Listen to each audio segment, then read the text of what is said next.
Ta-da. All right, we're all set. So, oh, I think everyone's going to get a notification that Zamani Chronicles is now live, which is lovely because all we have to worry about is our conversation.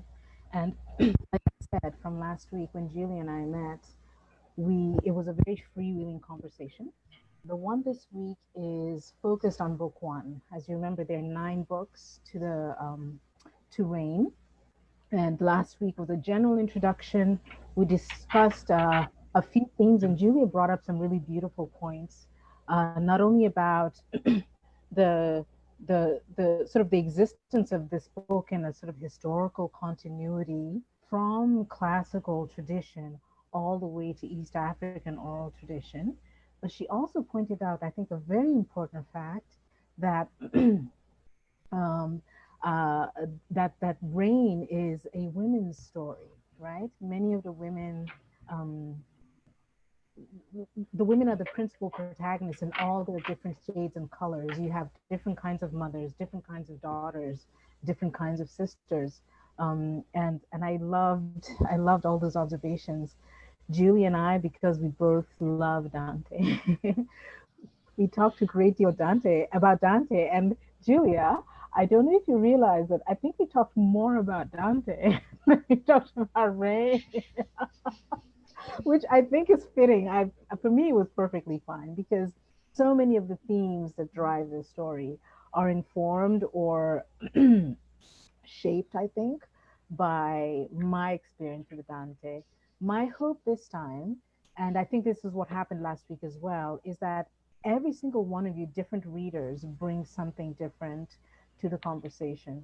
Because there are more of us this time, I'm going to try my best to hold back and be a listener and an interlocutor rather than a speaker. I do want to offer some introductory material just to contextualize the book that we're reading together. And I also understand, Wangui, have you finished reading the book, or are you still progressing through it? Not yet, I'm reading. But for me, it's more, I'm in it, coming from Kenya.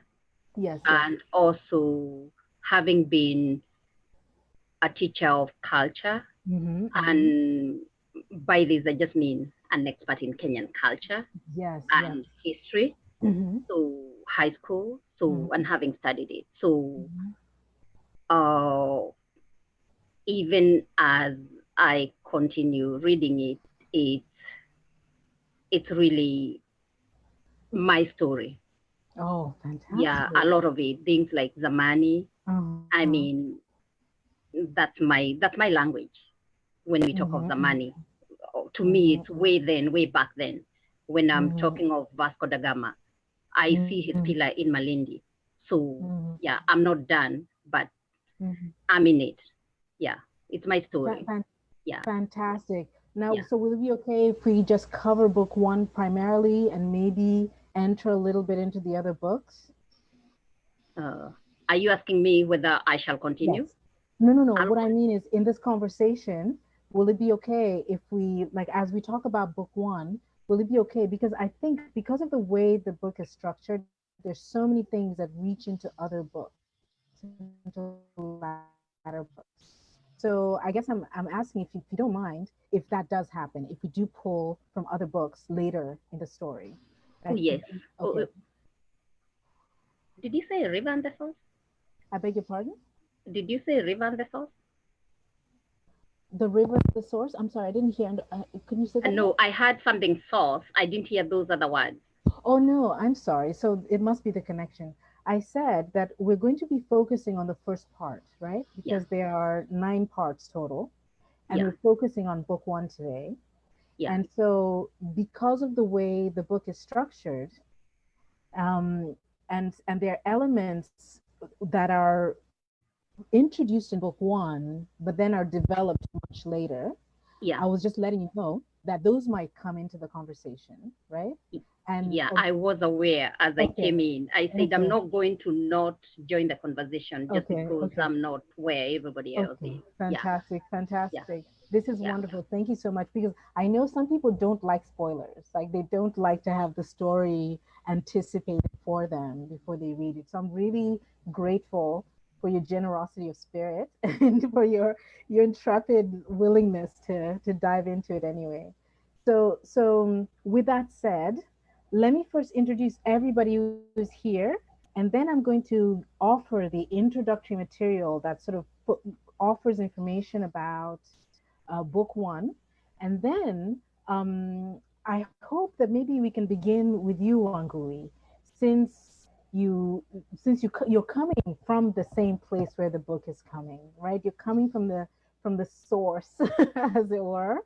Um, we are country women, right? We live, a stone's throw away from one another, and we have the same mythologies, the same traditions, and I think it would be so wonderful to hear your experience of this book, your experience from outside this book, what you want to bring to the conversation and to listeners beyond this conversation, right, about these traditions. And then after that, I'd like to invite Mary, um, with any contributions, any questions you may have. I would like to let you all know that Mary wrote this wonderful, I think the very, very first review of the book. And then after that, Julia. So with that, let me introduce Wangui. Wangui, can you tell us something about yourself for a few minutes so that we get to know you a little bit before we enter into the introduction to the book one? I don't know how much time I have because I am a person of many words. Mm-hmm. So right now in the state of Iowa, Mm-hmm. I am coordinating an organization that provides services for survivors Mm-hmm. of domestic violence, sexual violence, stalking violence, and human trafficking who are African. They end up being mainly African immigrants and refugees. And for me, this is, it doesn't pay a lot, but it's very meaningful. And by that, I mean, it doesn't pay me for my education, my qualifications and my experience, what I bring to it, but I like using my education and my qualifications this way because this is something that was founded, it's state funded and federally funded because Africans in the US are part of the marginalized people in the predominant domestic violence and sexual violence program. There is racism and discrimination. They are not served well. That is how we justified founding our organization, so that it's cultural specific and linguistic. So even if I am in the US and in Iowa, in the Midwest, where it's really, really culturally, it's Caucasian. But for our organization, when we are there and when the survivors come there, it is home. And what we do, we empower, the majority of our clients are women and children. And we empower them so that because our mission is to end violence in our homes and in our communities.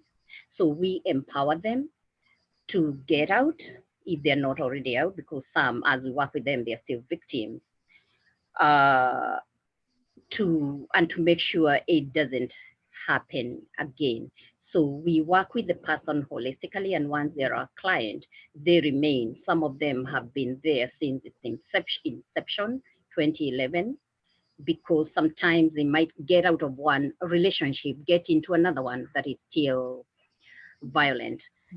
So we use our African languages. I am the Swahili, French, and Gikuyu speaker for the organization. And if I get in Iowa, the main languages that we have With the Africans, it's French, Arabic, and their other main languages, Gikuyu, Swahili, Shona, Tigrinya, all those languages that are in Africa. So that is what I am doing right now professionally. I am a counselor educator. I started running this organization when I came from Kenya, because after I got my PhD from the University of Iowa, I went and ran a counseling program in Kenya, and then relocated back after working there for about 3 years to give back to what I got, because that's where I grew up and that's where I got my bachelor's degree. Then came to Iowa and got my master's and my PhD. As I do this, I'm also looking for a teaching position to continue training counselors, school counselors specifically, because right now the work I'm doing, it's not all my qualifications and my experiences. What is the name of the organization that you're working with right now? NISA, African Families. The word NISA means women in Arabic. Yeah, I will post there. As I said, I have a lot of words. I will answer questions. Yes, please, please, please. And since we're live streaming this and it's going to be on Facebook on Zamani Chronicles, there will be space to provide information, including links and everything else, so that people get to know more about you. In the conversation that Julie and I had last week, because she brought so much intertextual material, I found that it was very useful to ask Julia to send me information and post it up there so that people might look at it again. Let me just say that I feel deeply gratified that you chose to come and join this conversation.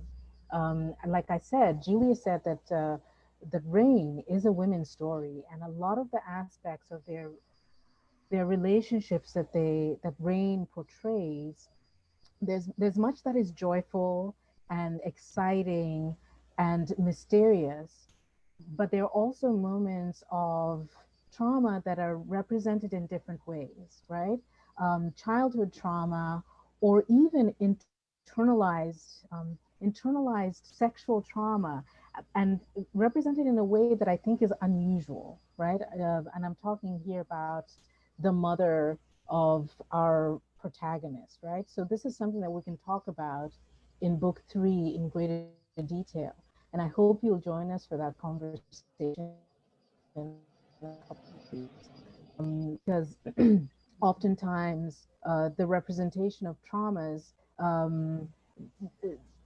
I think, skirts the protagonism of women in that encounter, in that experience. And so the character's name is Anna Dongo, and what I as a scribe, Julia, I'm claiming my right to call myself a scribe after our conversation last week. I, as a scribe, I was really fascinated by Anna's unarticulated sexual trauma that internalized, manifested in really interesting, and I personally think pathological ways, right?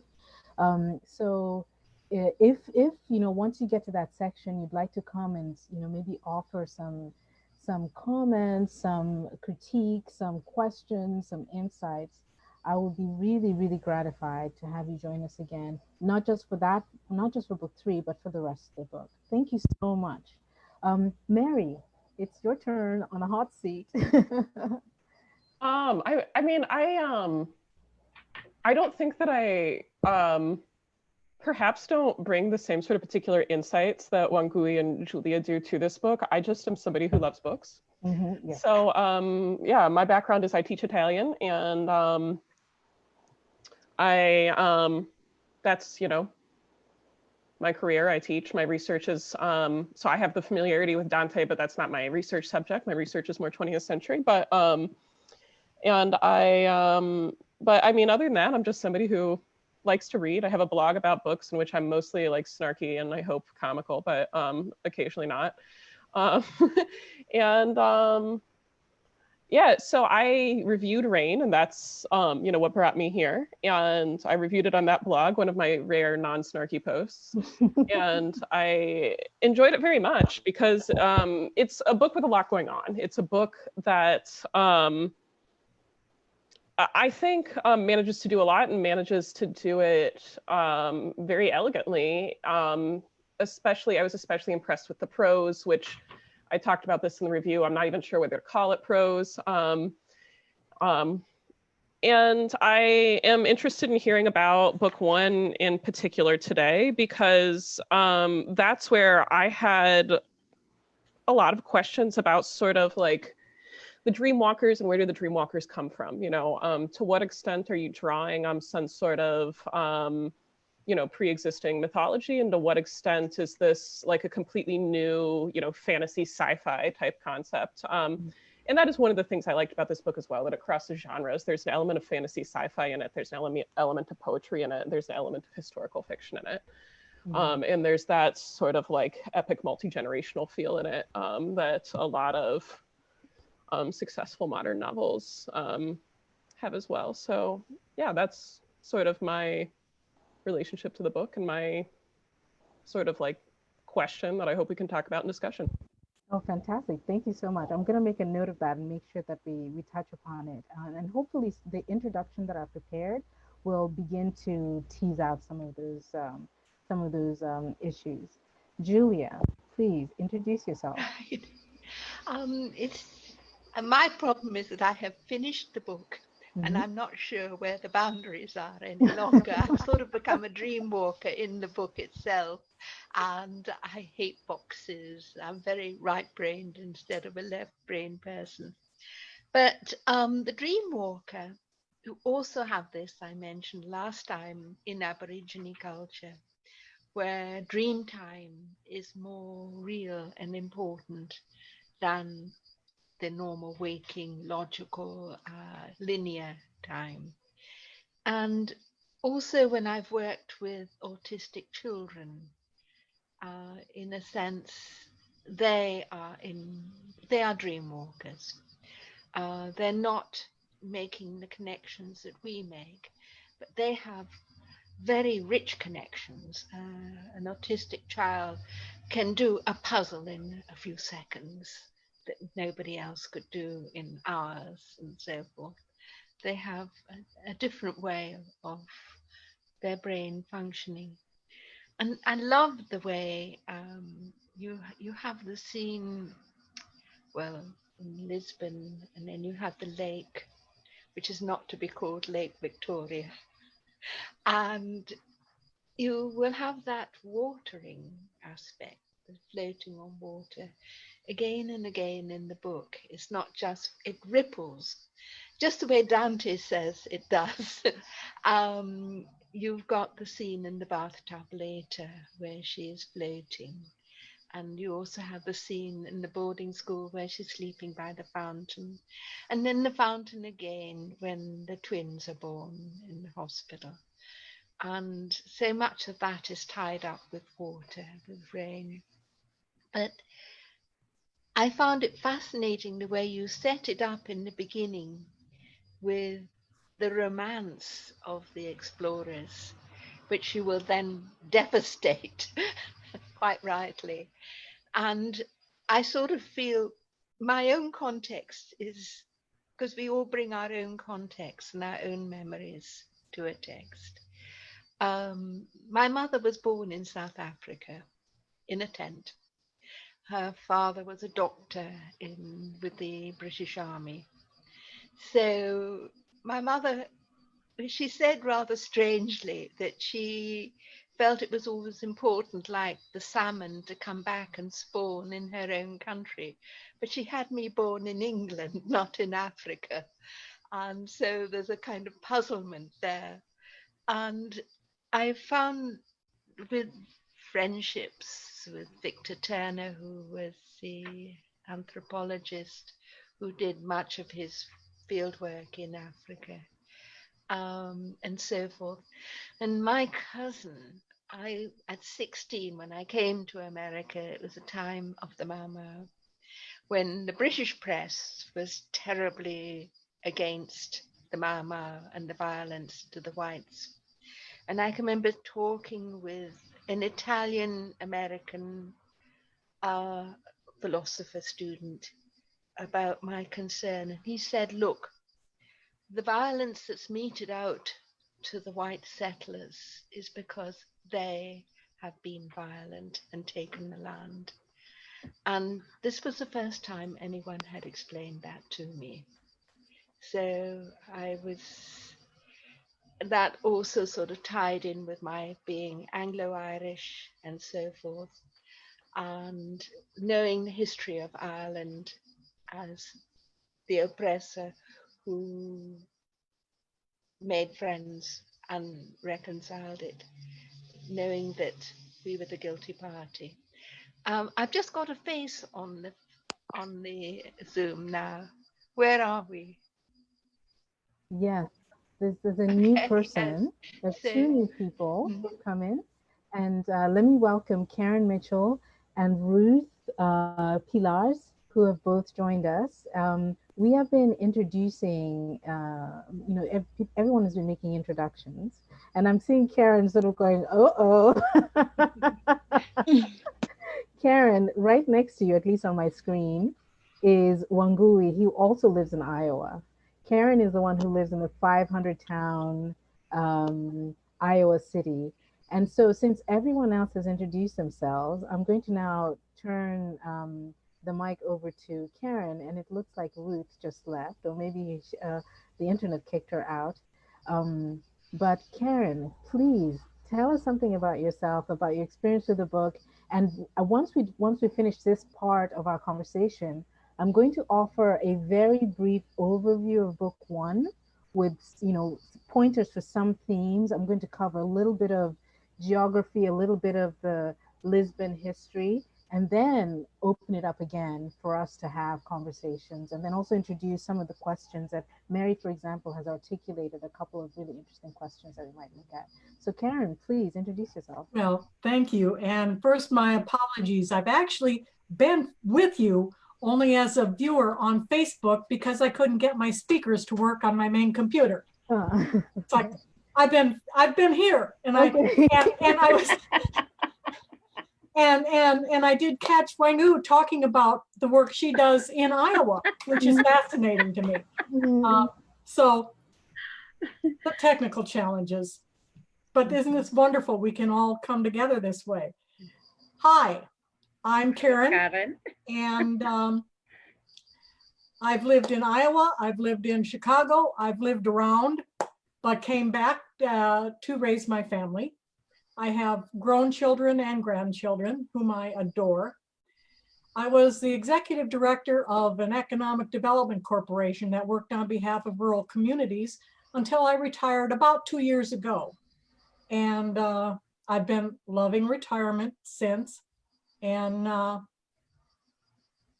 trying to purposely educate myself to things that I didn't have time for prior. And through Kathy's sister, Grace, I heard about rain and fell in love with not only the idea of it and the cover, of course, because I shop for wine bottles, much like I do books. It's what's on the label. But it was such a gorgeous story. And Kathy and I have developed a friendship based on learning about this book and sharing our thoughts and ideas. So I'm a rural kid from a small town who's had big city experiences, limited international travel, and looking for more exposure to other thoughts, ideas, challenges, and whatever we come up with. What's your town, Karen? Latimer. It's about, yeah, I know. It's like 30 minutes south of Mason City on I-35. Okay, now when we mention Mason City, that makes sense. Des Moines is where our the main office is. I coordinate the Iowa City office. So. Oh, you do? Okay. Yeah. So I'm in Des Moines pretty often and basically because I oversee Eastern Iowa. And right now, one of my staffmates in Des Moines is not well. So basically, the whole state. Okay. Yeah. Mason City makes sense. Ladama, it's one of those towns I said I think I should find myself a small town and call it Wangui. Yeah. You're welcome anytime. Yeah. That's nice meeting you, Karen. I can see you and I at some point probably meeting face to face. Well, I do get down to Des Moines a couple times a month, so it's entirely. I love it. This is making connections, right? Yeah. And then, especially because you talked of economic, one of the things that we do is because some of our survivors, one of the reasons they get abused by their intimate other or their husband is because, and I say husband just because statistics, documentation shows males, sexual violence is mostly perpetrated by males. So one of the, why I talk that we could meet at some point, Karen, is because one of the things we do is empower our clients financially and money-wise, because that's in the first place. Some of them, because of not having financial power, that is why they end up being in a violent relationship. And that's one of the things we do. And my area of expertise is not economic. Yeah, so that's where Karen and others were in that field. That's where we ask them to come and help us in educating our clients and others who they necessarily don't have to be clients, but in the African community. That's part of the work that we do. We go beyond just people who are surviving violence in the African communities in Iowa. This is so fantastic. Karen, we were talking earlier about how later on Wangui is going to add more information about her work and her organization in the discussion section under this event in Zamani Chronicles. But definitely you guys get together and exchange information, get to talk to each other. I can tell you, Wangui, that Karen really is I think a woman of agency, right? I think that's a fair way to describe you, Karen. A woman of agency who's very interested in engaging other women to promote their agency. So all of this exchange has been making me feel like we're at a tea party, right? That I invited you all to my house and we're all having tea and biscuits together. So I'm going to use this as an, look. It's empty now, but I was actually drinking tea when we started this conversation. Yeah, I should make more. Next time we should have like wine or something. If lockdown ever ends, we should meet and have a tea or wine party in Wangui, Iowa, once that has been founded. Yes, I think so. Let me use this as a segue now to turn to the introduction, and I've tried to make it as concise as possible, right? So if I speed through it, it is only because I want to make sure that we all have time to really develop the ideas. So I'm going to share my screen, my prepared screen, and I'm very happy to say that Lessons Learned tells me that I can put everybody on screen on the side right here, so everyone will see us. Starting with, again, inviting everyone to come and visit the website, where you'll find all kinds of beautiful information about the book. All the front matter is available for reading. There are sample chapters. There's also a text of the afterword. There's a calendar of this series of roundtable discussions, and with each week I'm going to be adding an outline of some of the things we're going to talk about, and so I'll come back to that in just a little bit. As I said, we're going to cover a little bit about the geography of Nam Lolwe and Lisbon landmarks, some of the key figures of the Portuguese age of exploration and discovery. And then Wangui, you will very much appreciate the notes about adages like Haraka, haina, baraka, the linguistic internal poetry of that, which Mary loves so much. And then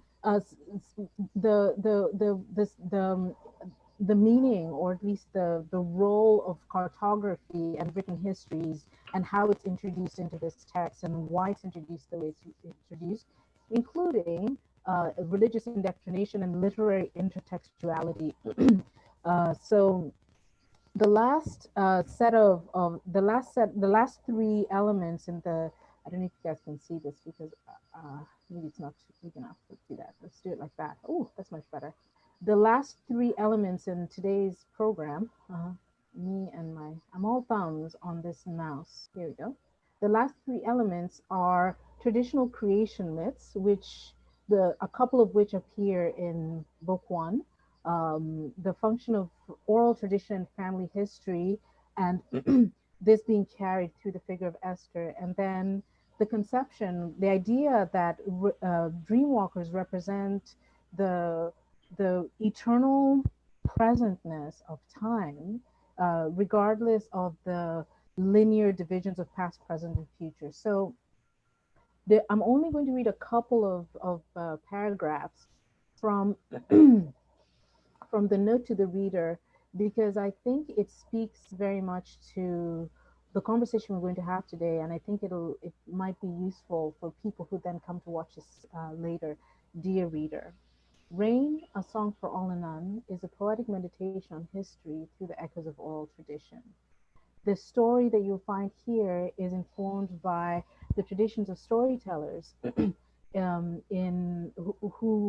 grew up in the shores of East Africa. Flowing into the main current of the storyteller's voice are also those of a number of poets and other storytellers who lend their distinct accents to a collective chorus, each sounding sometimes in harmony, sometimes in counterpoint, and other times still in dissonance with one another. Among these storytellers, as you will find in the afterword, is the voice of Dante Alighieri. Different people familiar with Dante will recognize this voice in different ways. When Mary did her review, she recognized it in the construction of three principal characters, Maya, Alex, and Mama Koth. Other people will recognize the ethical and political assertiveness of Dante's voice. And as Julie and I talked about last week, others yet would recognize some of the structural elements of the poem. And I believe today Julia is going to talk a little bit about structural elements that are related to the Purgatorio. In the last paragraph, I invite the reader to receive this volume with the expansive kindness that they would extend to a novel. Why? Because it is an extended text. And Mary had this question: what is this? Is this a poem? Is this a novel? Is it a prose poem? What do we call it? And the element of the text that I think evoked that in her was a lot of the internal rhyme and the way the language is structured, and also I think the non-linearity of the presentation.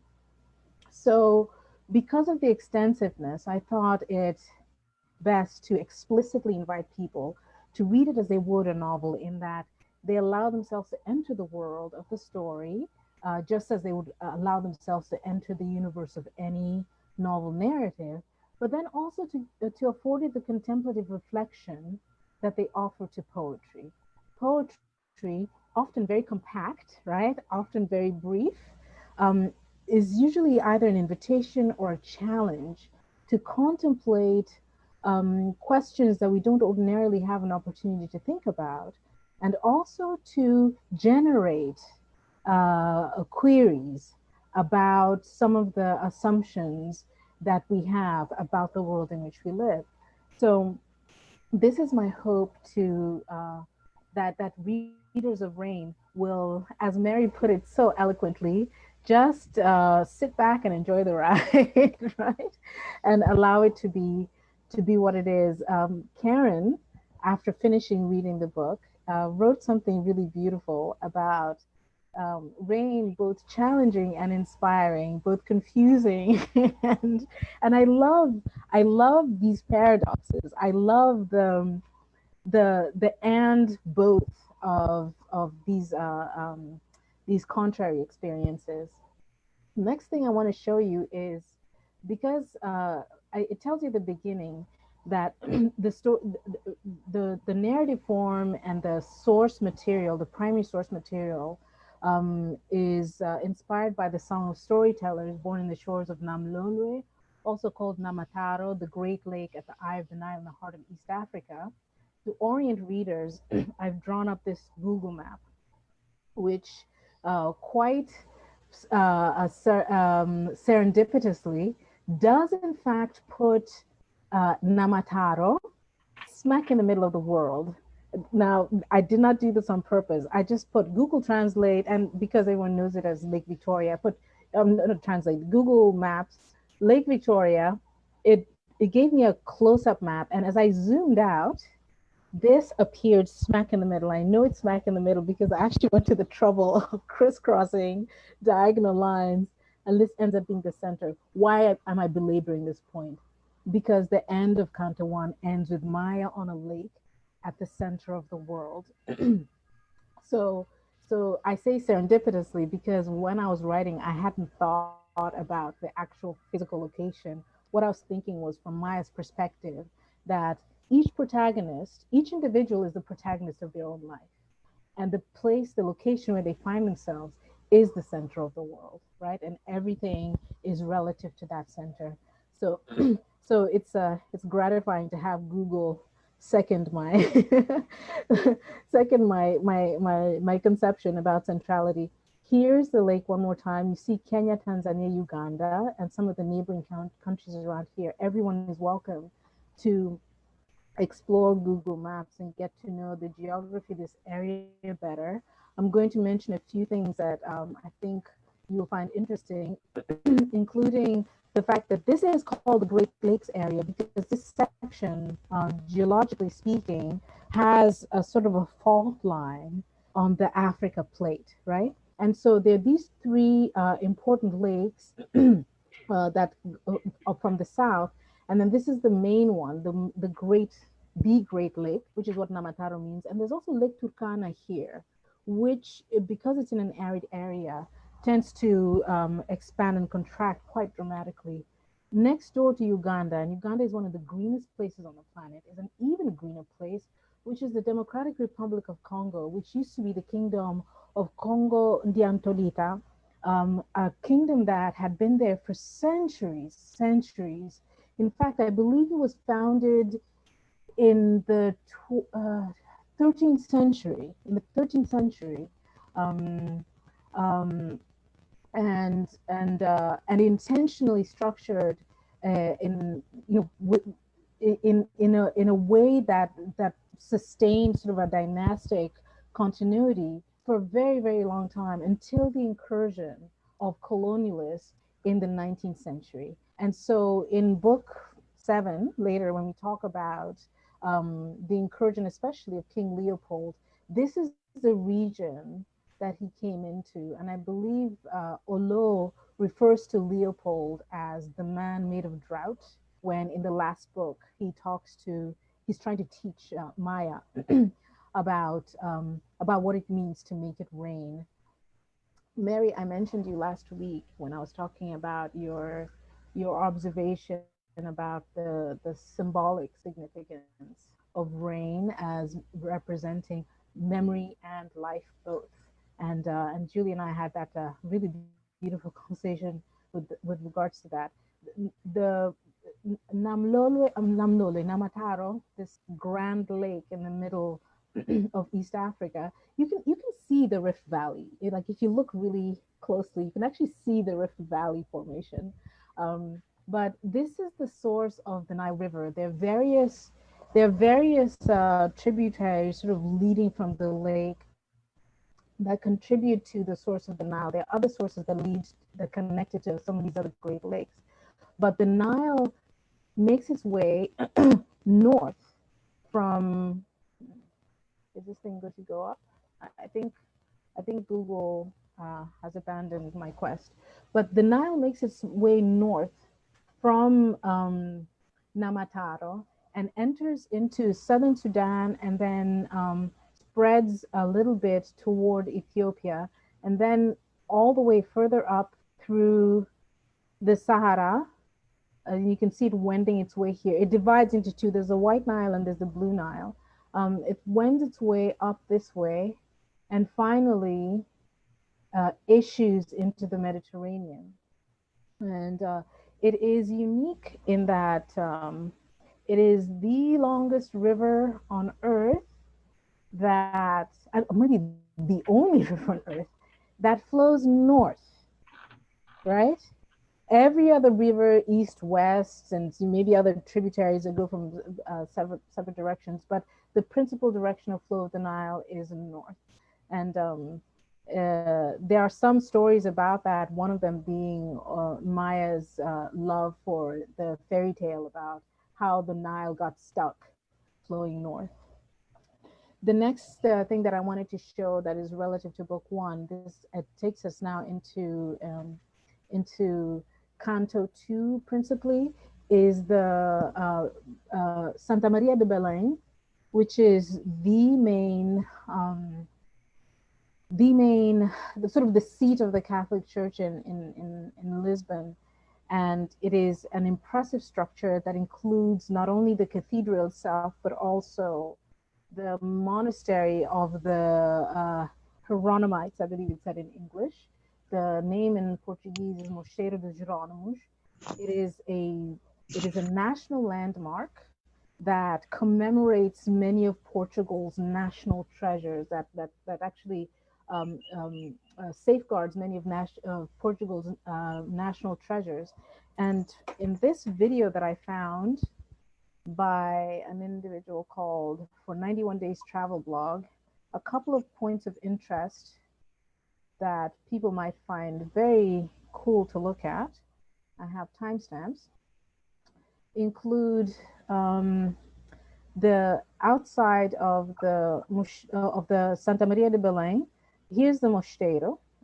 Is it not playing? It's not playing, or it's not moving forward because of the bandwidth. But as you can see, it's quite impressive. And let's go up to 50-second mark, where we can now see the entrance, the main entrance into the church. All of this is called como dizer manuelino, like I don't know what the English equivalent is, but the manuelino architecture, right? Because it was all architecture that was commissioned and patronized by King Emmanuel of Portugal, who was the king during the period when not only Bartholomeu Dias, but also Vasco da Gama went around. You see here the figure of Luís Vaz de Camões, who is commemorated in this chapel. And again, the internet is not cooperating with me, but that's okay, because you can always see this later. And then let me fast forward to the 7-minute mark, where we get to see the person who took this video. Once they looked at Camões, they went all the way up the nave, and then they came back down. And here, if you can see in the center, so he's on his way back down here. Here's where he was before, where Camões was. Across the aisle, over here, is where Vasco da Gama is. And I hope that the internet cooperates. I'll put a link to this video in the discussion so people can look at it themselves. Here's Vasco da Gama, as is the camera person is approaching him. If this does not work as here we go. Very, very impressive sculpture, and I think a really good sort of iconographic representation of what matters to Portugal, right, or to the Portuguese in terms of culture and history, and that's that. So let's get rid of that one. And then the next thing that I brought was, while I talk through this, if it allows us to see it, hopefully it will, is the Tagus River, the Tejo, which is the principal river that actually cuts through the entire Iberian Peninsula. In Spain, it's called the Tajo, right? And when it enters Portugal, it ends up being called the Tejo. The Romans called it Tagus. And on the shores of this river, which cuts through Lisbon, or at the banks of which Lisbon was built, is this truly impressive monument, a giant carrack. Thank you. A giant carrack that was built to commemorate all the Portuguese explorers, cartographers, scientists, etc., of the Age of Discovery. Thank you, dear. Of the Age of Discovery, with Prince Henry the Navigator at their end. This one too, I will put I'll put this link in the discussion so people might see for themselves. Behind them, you can see the map, the windrose map of the world that Maya is standing on. It's a gigantic ornament. And interestingly enough, there you go, you can see it here now. Interestingly enough, all of the marble and the stone and even the design and the construction of this monument was donated to Portugal. Here's a close-up of it. Let's say that while I speak. Was donated to Portugal, was given as a gift to Portugal by the government of South Africa. And here we have the Cabo de Boa Esperança, the Cape of Good Hope. That was the principal stopping point for Bartholomeu Dias, followed by Vasco da Gama, the point of passage that indicated to the Portuguese that now their enterprise was in fact fortuitous. So with all that, I believe, somebody else joined us. I believe my presentation is over, and I hope that was helpful to readers. Forgive me for the static nature of the video, but like I said, I will put the links down below, and these are individuals' personal videos, so you can have at least a sort of visual representation of what happens in book 2, or what Maya is seeing in book 2, and then move forward. So last thing before I open up the table was on this list, and please go to the roundtable discussion calendar for more details, is the four main characters, four main historical figures who contribute to the drama of the Age of Discovery that is discussed in Rain. Henry the Navigator is almost a mythological figure. As we saw in that monument, he's at the head of the carrack. I can't help but think of Titanic, that moment where Kate Winslet and Leonardo DiCaprio are standing on the prow, I am the king, or something like that. I'm the king of the world, I believe. Yeah. I'm the king of the world. So you have Enrico Navigador with his carrack model. He never actually sailed himself, right? But he did set up an academy of navigators, because Spain and Portugal were in this race. It wasn't an arms race, it was more like a trade race, to see who could dominate the seas. And Henry the Navigator is responsible, I think, for having largely advanced Portuguese maritime ascendancy. And then I already talked a little bit about the Santa Maria de Belém, the Mosteiro de Jeronimos. You should know that the Mosteiro de Jeronimos, aside from da Gama and Camões, another important literary figure. Camões is a literary figure, obviously, because he wrote the epic of Portuguese national identity, Lusíadas, in which Vasco da Gama is the main hero. But the other really important figure who is buried or is commemorated in the Mosteiro is Fernando Pessoa, a 20th century poet, who is one of my two favorite 20th century writers. I generally read, my favorites are generally of the past, but my two favorite 20th century writers, the ones at the top of my list, are both Portuguese, interestingly enough. Who's the Number other one? Is José Saramago. Okay. And if you know Saramago, I think you can hear echoes of Saramago in Rain, right? And then the second one is Fernando Pessoa. And to answer your earlier question, Mary, the question arises in Hera's mind, like can more than one person exist in one body, right? And can and this is very much inspired by the way Fernando Pessoa sort of formulated himself as a writer, as a poet, with his heteronyms and multiple personalities. A really fascinating figure. But I digress. So having finished those the summary of those guys, let me go a little bit into, let me talk a little bit about adages. Language, as Mary has pointed out, is a really significant part of this book. And one of the first things that Mama Kot says to Maya is Haraka, Haraka, haina, baraka. Wangui will tell you that every single person in Kenya knows the saying, right? And it's not just said to children, it's said in every occasion. Whenever someone is rushing headlong into doing something, or things have to be done right now, you always get the, hey, chill out, haraka haraka haina baraka, which basically mean hurry has no blessing. Like nothing good can come out of rushing things, right? And then this is always followed with the corollary, pole pole ndio mendo, like going slowly, that's the way to do it, right? Quite literally.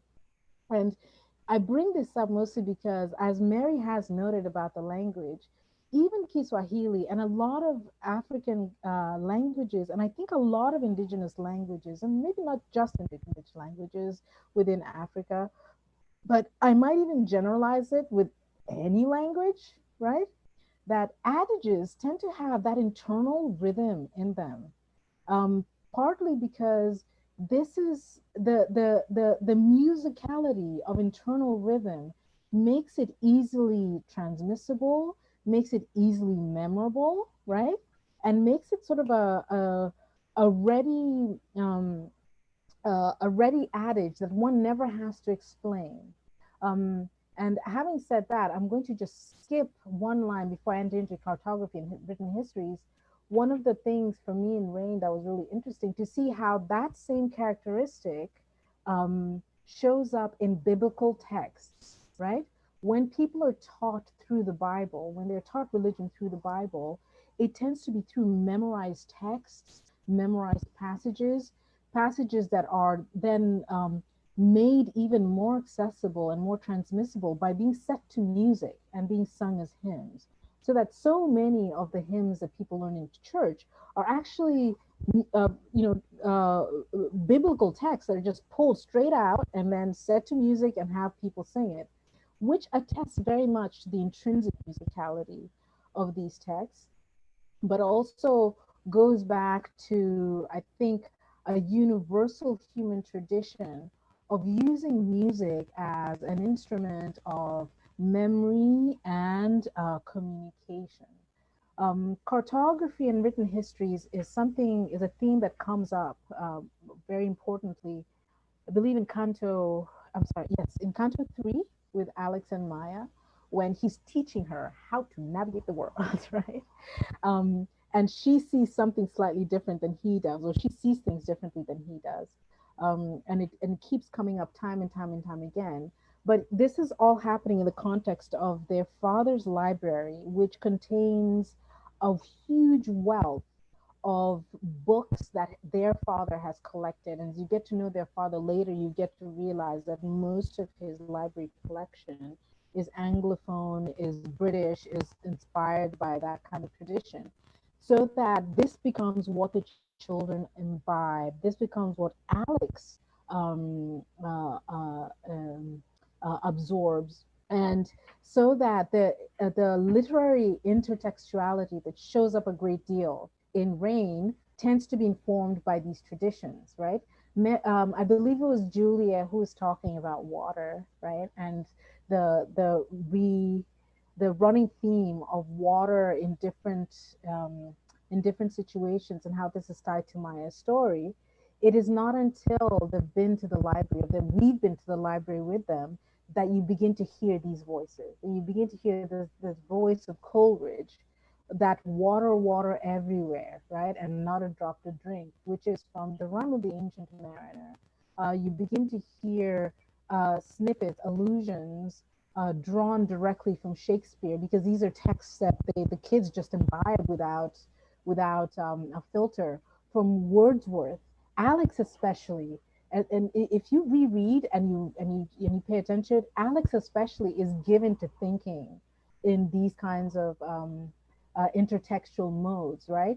So that there's a point much later on. And okay, let me just stop myself for a second and reassert the fact that I wrote this book as a scribe.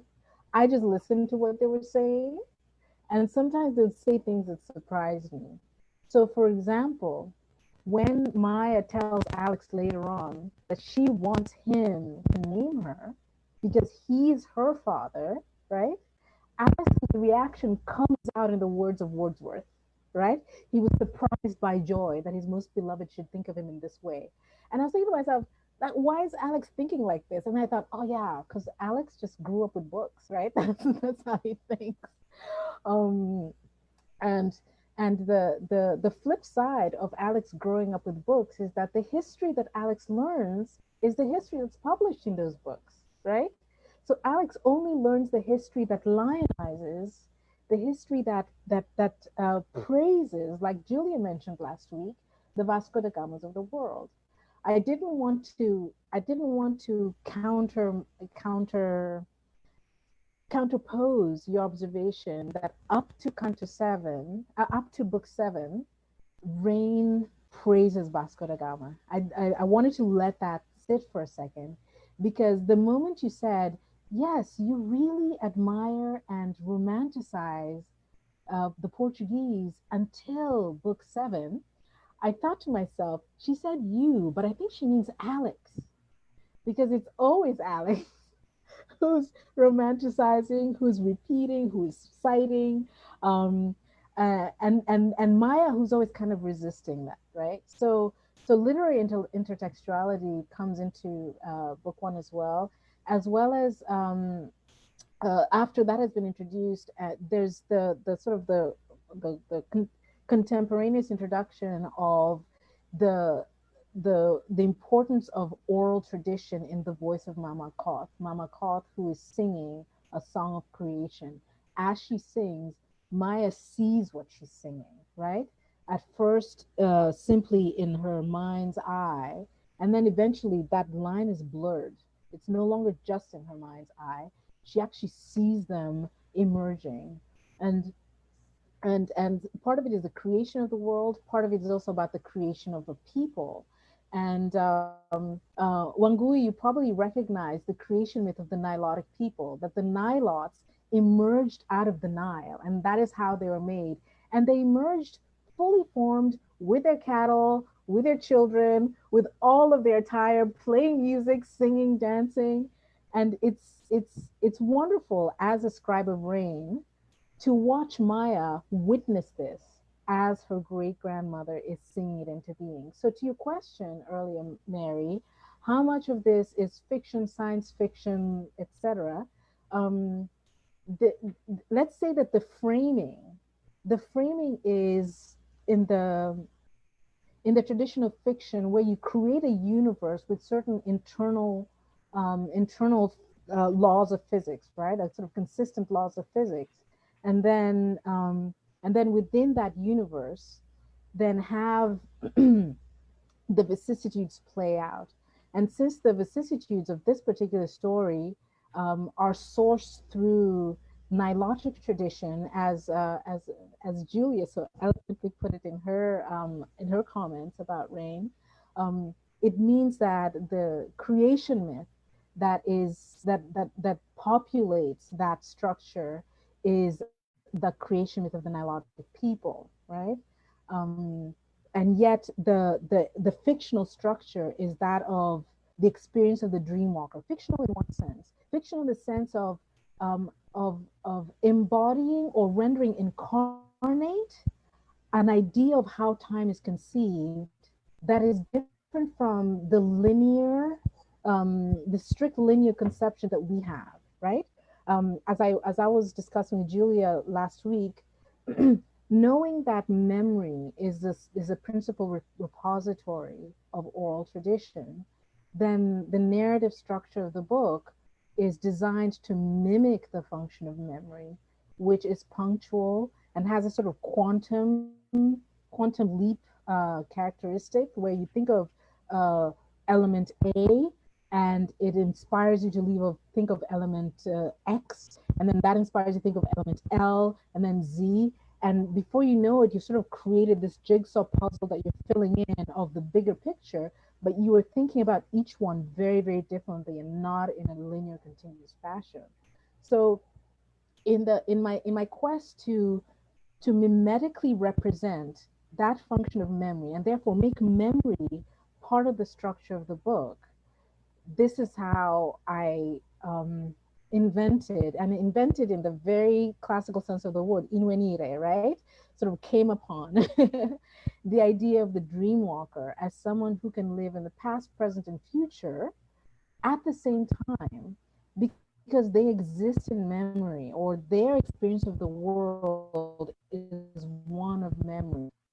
And like I said, and I'll repeat myself in this last note, memory being something that, excuse me, memory being something that that contains everything at the same time, and yet we constrain ourselves to only experience one thing after another. Okay, and with that, I'm done with my presentation. I'm now going to zip my mouth and maybe just turn over the conversation to you guys. Let me get out of this shared screen so that we can all see each other much better. Oh, so much better.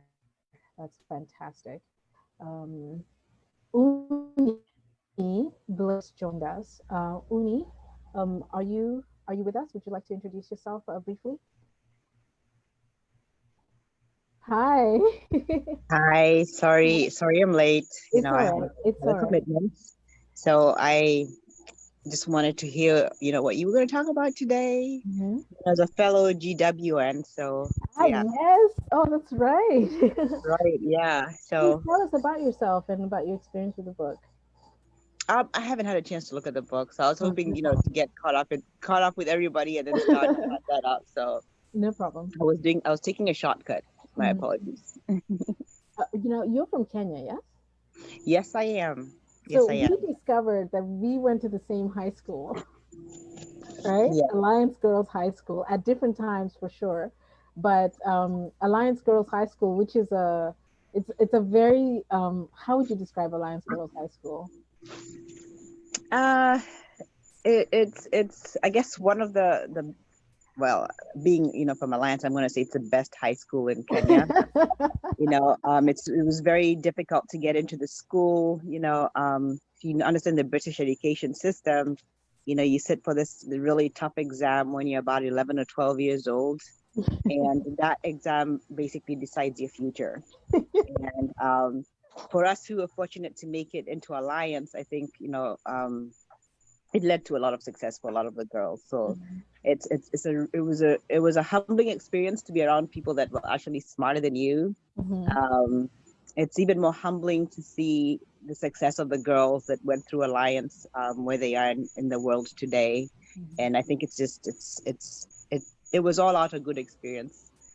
And let me add to that one of the things that I love about it is how the community comes together, that Alliance does have a really cohesive alumni community, and it's very open, right? It's very sort of, come as you can, do what you can, but it's a very vibrant and very welcoming community. So I feel proud being we'll call the old girls. This is a British thing, right? Yeah. We are proud of you, Adoyo, and proud of all of us. Yeah. Thank you. Oh, did you go to Alliance? That's how I'm here. Oh yeah. My God, look at that. Old girls, old girls. Woo-hoo. Okay, I got all suddenly team's home spirit. Look at that. This is fantastic. So you have 3 old girls and 3 Americans. No, Yeah. one British Irish. Sorry. Anyway, so thank you so much for joining us, Uni. Let me then turn the word over now to Wangui, because I would like Wangui to pick up the thread of traditional storytelling, and maybe just for a few minutes, offer us your perspective, and then I don't know who, maybe Karen. I think it would be really interesting to hear from you after Wangui, mostly because you guys are neighbors in Iowa. But then after that, I also would like to then pass the word to Julia, who has so much to bring to offer us. So please, Wangui, it's all you. Yeah, and just to add about the Alliance Girls alumni, right now for North America, meaning Canada and the USA, me and another girl, Florence, we are in charge of social affairs. So for us, the book club falls right in there as one of our ways of connecting socially. Very important, especially right now with COVID. So, and mental health and getting human connections in various ways. I'll go back to traditional and storytelling. Africans are orator people, and this is also our way of keeping our history and passing it on to the next generation.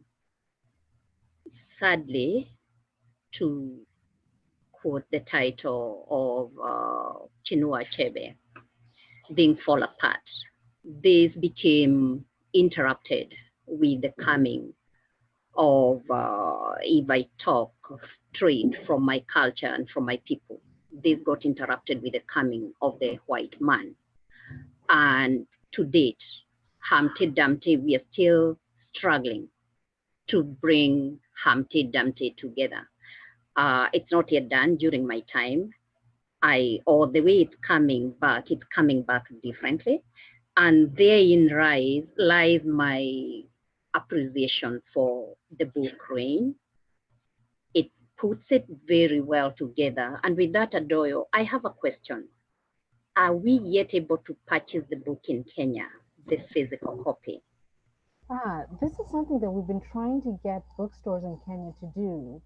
We've been trying to get, there are two bookstores. I think there's Prestige Books, and then there's, I can't remember the name of the other one, simply because my brain is crowded right now. But we've been trying to get booksellers to carry it. It's carried by booksellers all over the world, right? Including booksellers in South Africa. There's a professor, I don't know if you know Mushai Mwangola. Do you know Mushai Mwangola? She's a professor of orature. Yeah. She's been part of the Kenyan scholars in diaspora. And she's been incredibly instrumental in trying to speak to these booksellers to get them to stock Rain so that local readers might acquire it. However, I think it's because of the kind of business plan that these booksellers have. They tend to go more for, they tend to opt to work mostly with large publishing companies, American and European publishing companies, and they stock a lot of American and European books, right? They don't stock a lot of African publishers, and I think why, I would say principally because of the bottom line. Like I'm not going to ascribe any other motivation, but they overlook the fact that they are instrumental in actually making African publishers visible and available to readers who want to read these works. The thing is, they tend to wait and sort of follow the trend. If something by African publishers then becomes commercially viable, i.e. profitable, then they will carry it. So on that end, I'm not raising a polemic against them. I simply think that this is how the system functions. Having said that, we are making an effort again with Professor Mwangola and with a literacy and cultural advocacy lawyer in Nigeria to donate copies of Rain to public libraries, community libraries, university libraries. We just had a benefactor, an anonymous benefactor, who, having read Rain, fell so in love with it that their reaction was, everybody needs to read this book. Everybody in Kenya needs to read this book. Everybody in the United States needs to read this book. And so I thought, well, we'll try our best to get it into their hands. So what they decided to do was to purchase a bulk number and then to ship them to a variety of different libraries. So it is wonderful, isn't it? And so here's what's really fascinating about it. Professor Mangola is responsible. She has offered to not only get in touch with the Kenya library system, which is incredibly robust. Like, when she described it to me, I was wonderfully impressed. It includes university libraries as well as high school libraries. It includes community libraries, and it includes private libraries that serve communities. It also includes mobile libraries that actually take the books from neighborhood to neighborhood in places like Kibera, for example, right? So 1 week, the mobile library come through, people check out the books that they want, and then the next week or the 2 weeks hence, the mobile library comes through and exchange those books for something else. The other thing that we're working on is also digital libraries, making sure that the book is available in digital libraries. And the first step for that was using Amazon Kindle Unlimited. So now anybody who has access to Amazon Kindle Unlimited can read the book for free, right? So it's my hope, my ultimate goal with Rain is that it be read. I am not concerned with how it gets read in terms of what the medium is, right? And honestly, I'm not concerned about the transactional commercial elements of it. All I care about is that the book be available to readers. So all these different modes of making the story available, I find extremely gratifying and encouraging and inspiring, especially since they're being driven by other people who have read Rain. So I hope that answers your question. Eventually, I think Kenyan booksellers will carry it. At the moment, we're just making sure that the book gets out there anyway.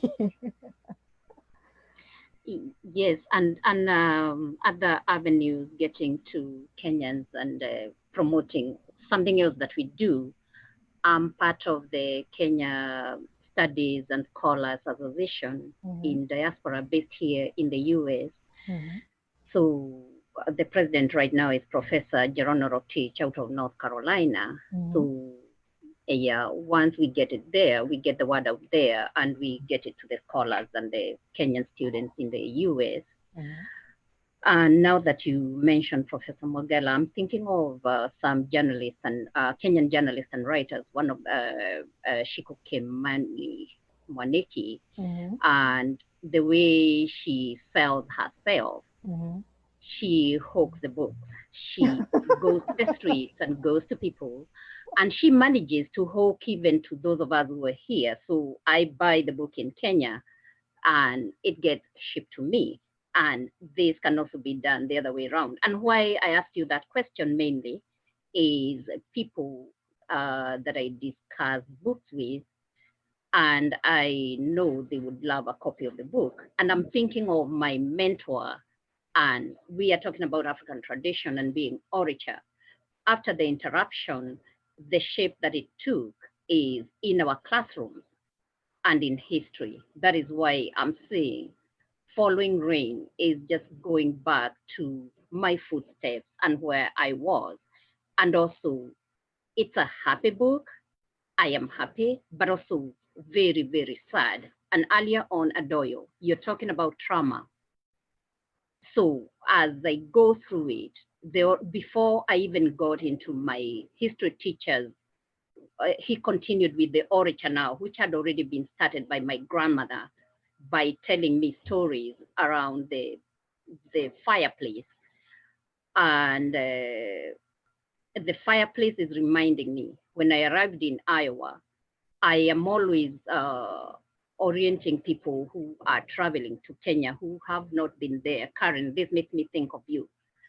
And what I tell somebody, I don't have, when I was going to graduate school, I had my 3 daughters and my 2 sons and my husband. So you can see, I really didn't have a lot of time to really, so I'll tell somebody, oh, you're going for 3 months to Kenya. Follow me around.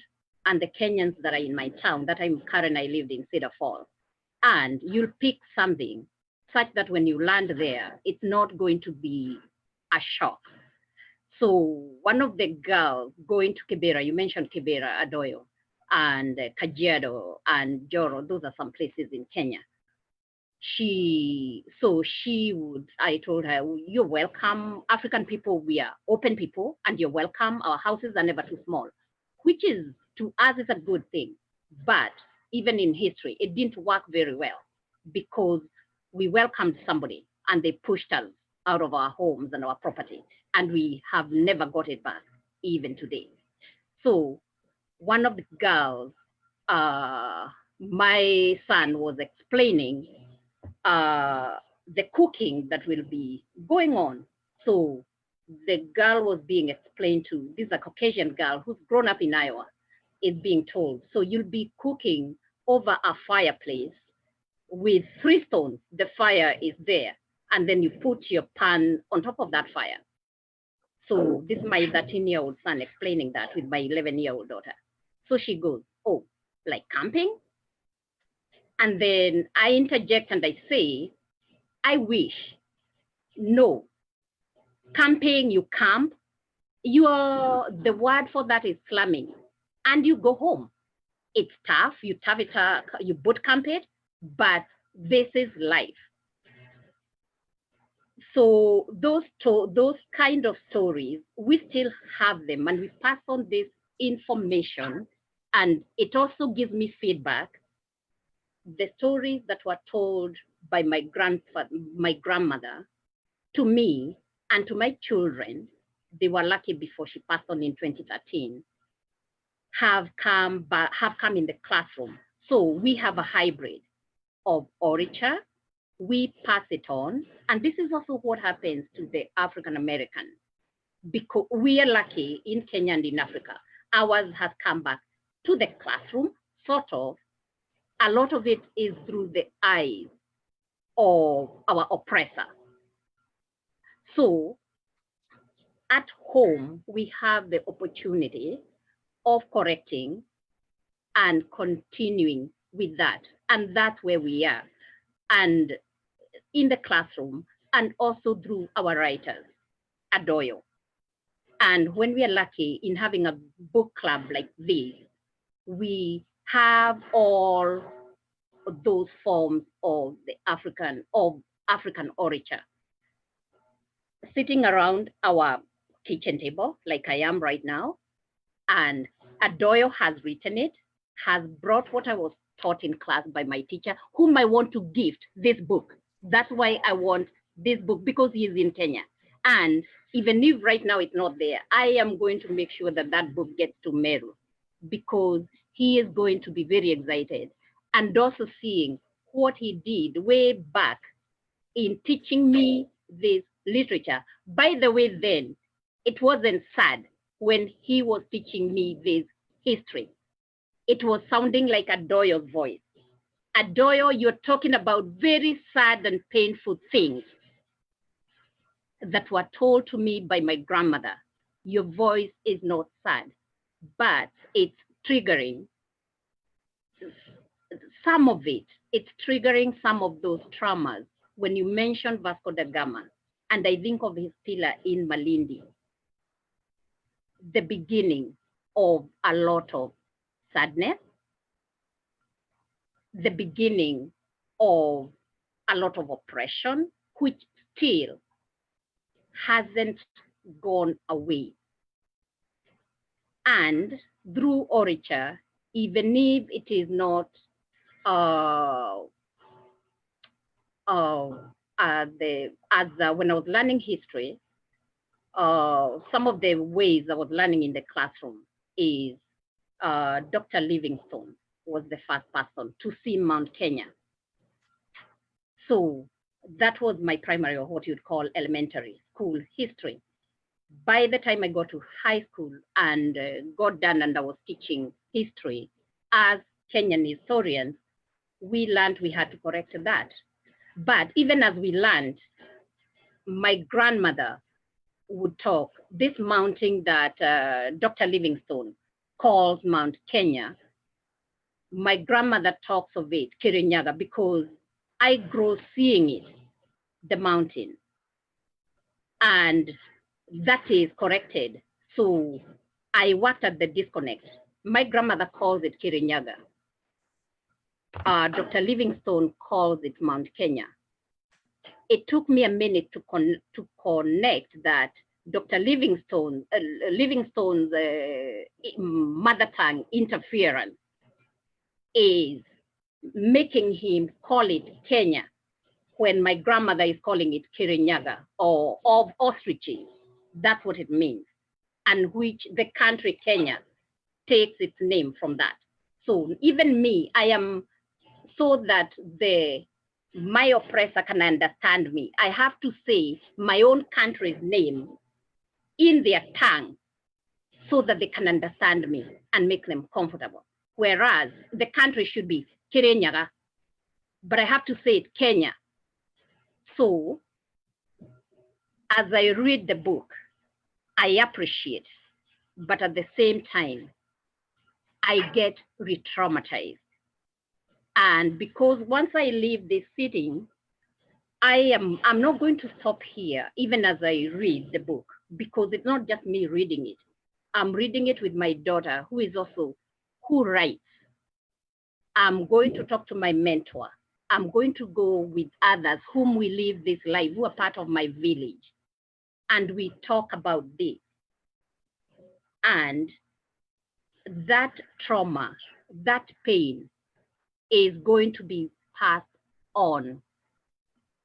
And more so because of that beginning with Vasco da Gama and with Dr. Kraft, because of it, my grandmother, she passed on. She had alopecia brought about by the beating from oppression. As the word Mau Mau, being asked, are you hiding Mau Mau? At the same time as my grandmother is being beaten, my 13-year-old mother is being raped in the process of that war. And in Oricha, it's not just reading, it was because the person also passes on what they went through, that pain. But at the same time, I am not going to turn away from reading Rain, because I know the catharsis, the healing goes on and because of this space, being able to come back and talk about it with people who the book validates, continues validating, and especially when it's from a doyo. You are writing it from the experiences.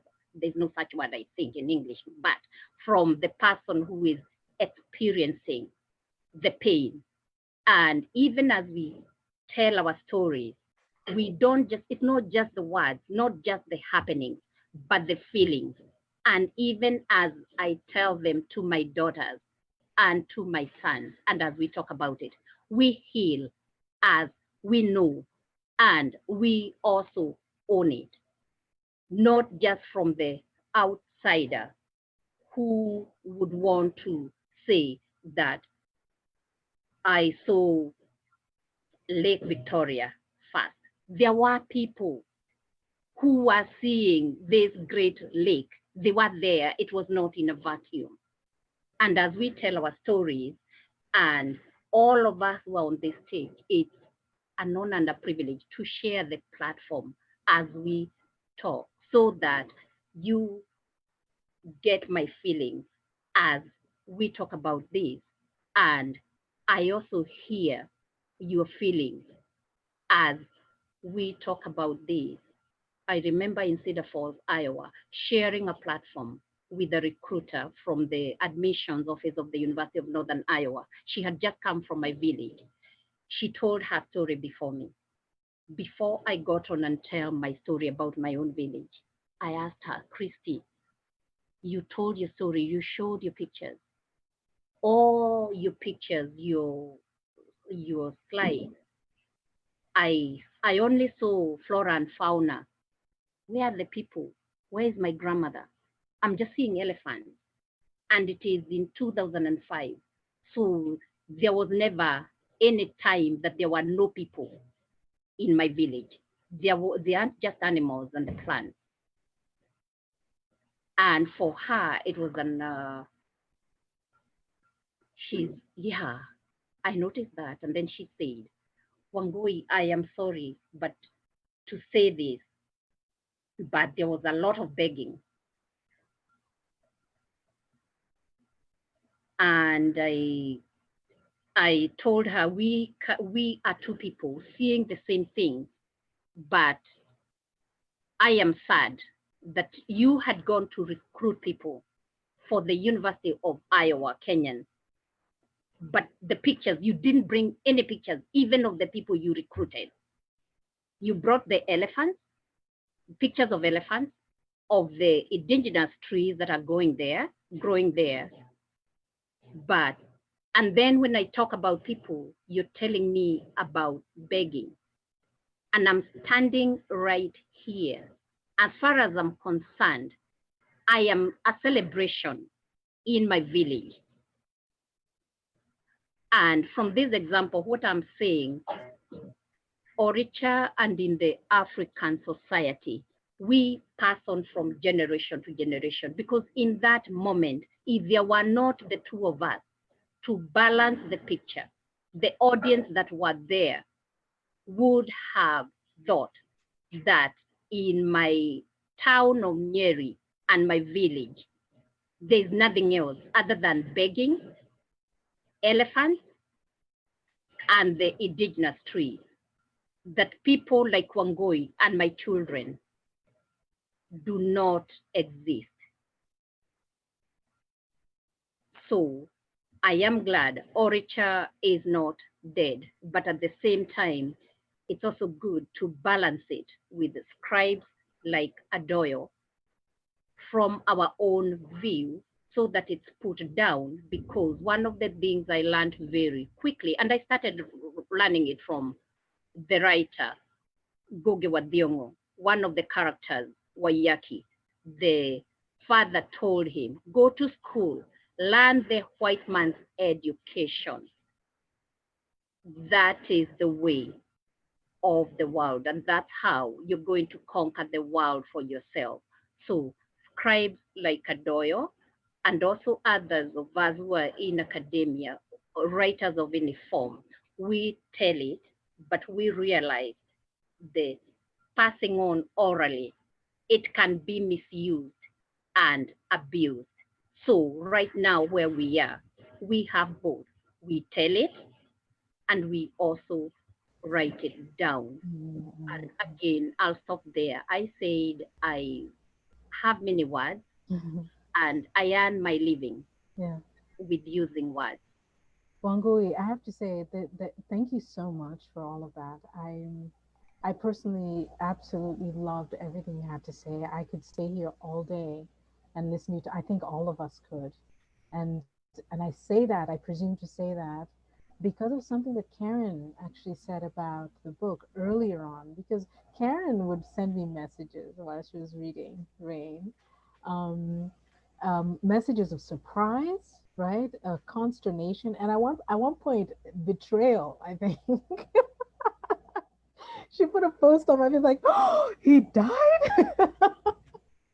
But that aside, the reason why Karen's comments come to mind is because one of the things that Karen brought up in the comments that she sent to me, and also in the review that she posted on Amazon, was the sense of encountering something brand new, something that she had never encountered before, experiencing storytelling in a way that she had never experienced it before. At one point in one of your comments, you said, this is no Truman Capote, this is no Hemingway, this is, I've never seen fiction presented in this way. And I think it is exactly what you're referring to, Angui, about the importance of orature, because it's both the content and even the voice in which it's told. The idea that the African storyteller is not going to sound, let me not even say African storyteller, a Kenyan storyteller, a Kikuyu storyteller, Kamba, a Meru storyteller, a Luo storyteller is not going to sound like a Latvian storyteller, is not going to sound like a New York storyteller. And the idea of literature that is sort of dominant is that fiction is written a certain way, right? Mary pointed to it when she said, I don't know what to make of this book. Like, what is it? What is it? And I love that. I so love that because I thought, oh, yes, this feels new to Mary because these are not voices that are heard in literature. And so a great deal of the enterprise is in telling the story in the way we received it. Because I bet, Wangui, you're reading it and you recognize the resonance, like you recognize the language. You're like, oh, that sounds like my grandmother, right? So with that, let me turn the focus to Karen, and please share with us what your experience is, what questions you might have, and what you think and what your reaction to what Wangui said, because in our previous conversations, I feel like so much of what she said resonates with some of the questions that you brought to me. Well, thank you. Absolutely. I could listen to her all day too, because there's a couple things that me as a Western reader who's been born and raised in the rural areas of the United States, we're subject to public school education, which we know is largely crap by now. I never knew anything about Vasco da Gama until I read Rain. I mean, I knew he was an explorer, but once you learn that in 8th grade, you tend to forget it. The history that your book presents was something new to me, and new to the education that I received when I was younger. And the thing about the storytelling, we don't know. Someone like me, I don't know what's right or wrong until I have someone like Wangui telling me what the reality is. I have no other way of knowing unless I hear it from the ground or from a reputable, reliable storyteller. But let's go back to the storytelling thing, which was so different. A difference between how a message or how a story is told versus knowing the information. Storytelling is not part of our culture here. Hasn't been since the advent of the radio, and probably not even before that. I can't think of any time in my history where someone has, we've all stood, except for camping, excuse me, but camping, where someone sat around a fire and just told a story that others listened to. That does not make us illiterate. Books have always been there. Books, parents read, children get read too.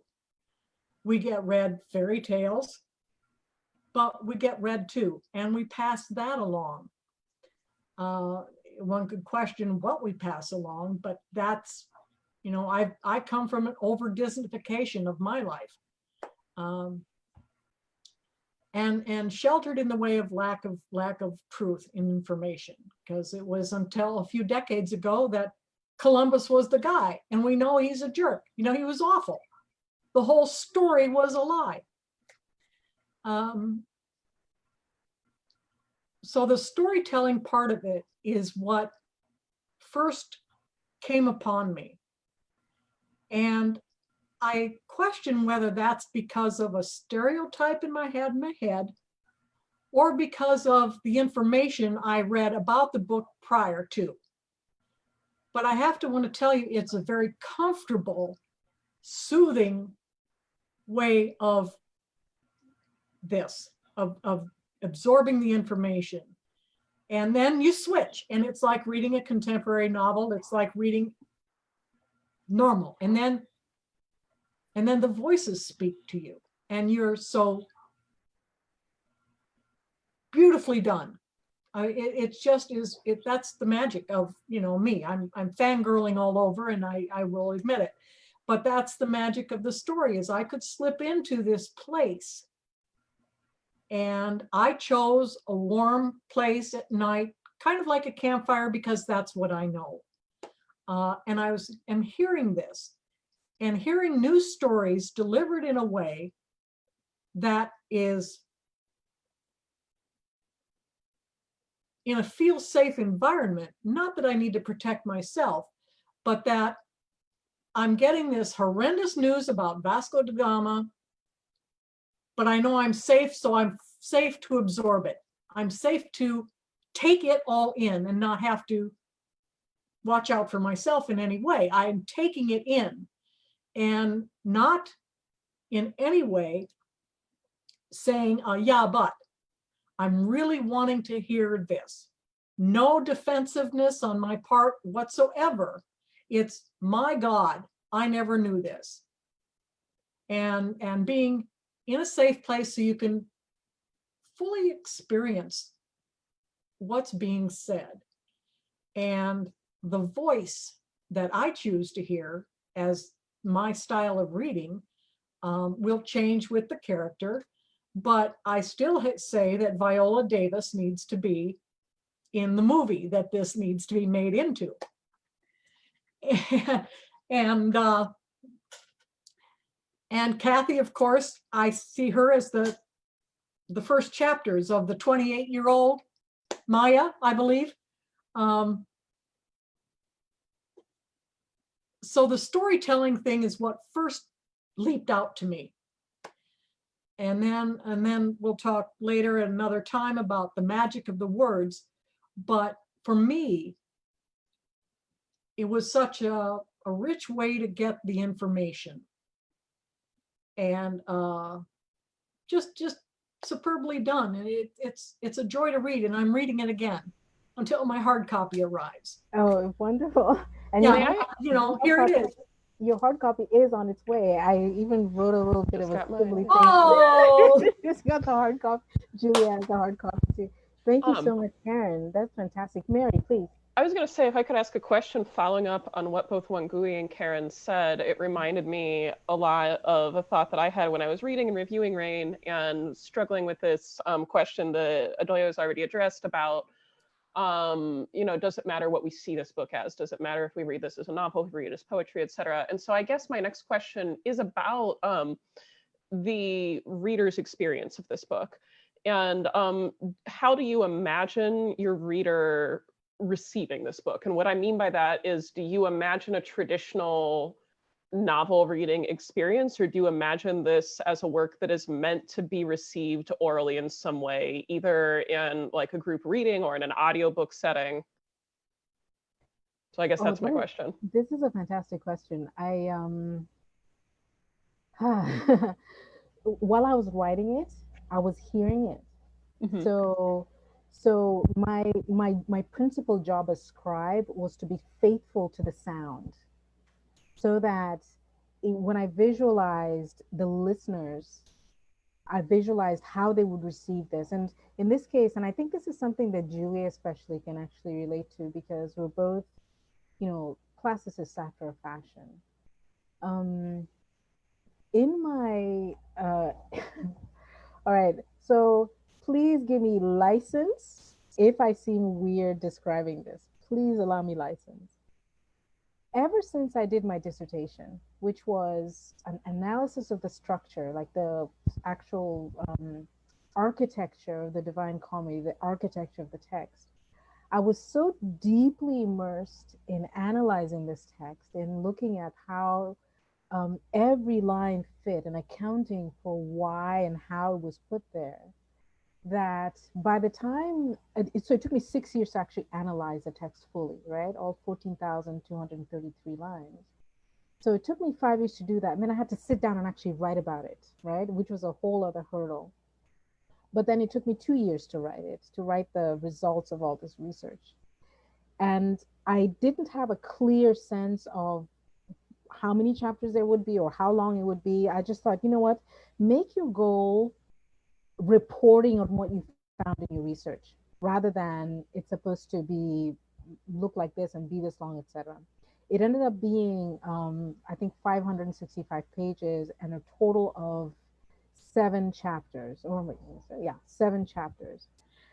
The last chapter was the one that brought everything together because each successive chapter sort of laid out one aspect of the research and then another aspect based on what came before in preparation for what's to come next, accounting for what I thought were key elements of the poetic construction, the mathematical organization, etc. The reason I tell you all of this is by the time I got to the final chapter, the title of that final chapter ended up being The Poet's Workshop. Why was it The Poet's Workshop? Because by the time I got there, I was living an experience in my studio apartment on Massachusetts Avenue opposite Widener Library, where I would be at home. I was home most of the time, watching over this poet doing his work. I was his apprentice. He would need something, a ruler, an abacus, string, whatever he needed to measure and count things, a rosary, you name it. And it was my job to go fetch it for him, right? He would need food. It was my job to prepare the food.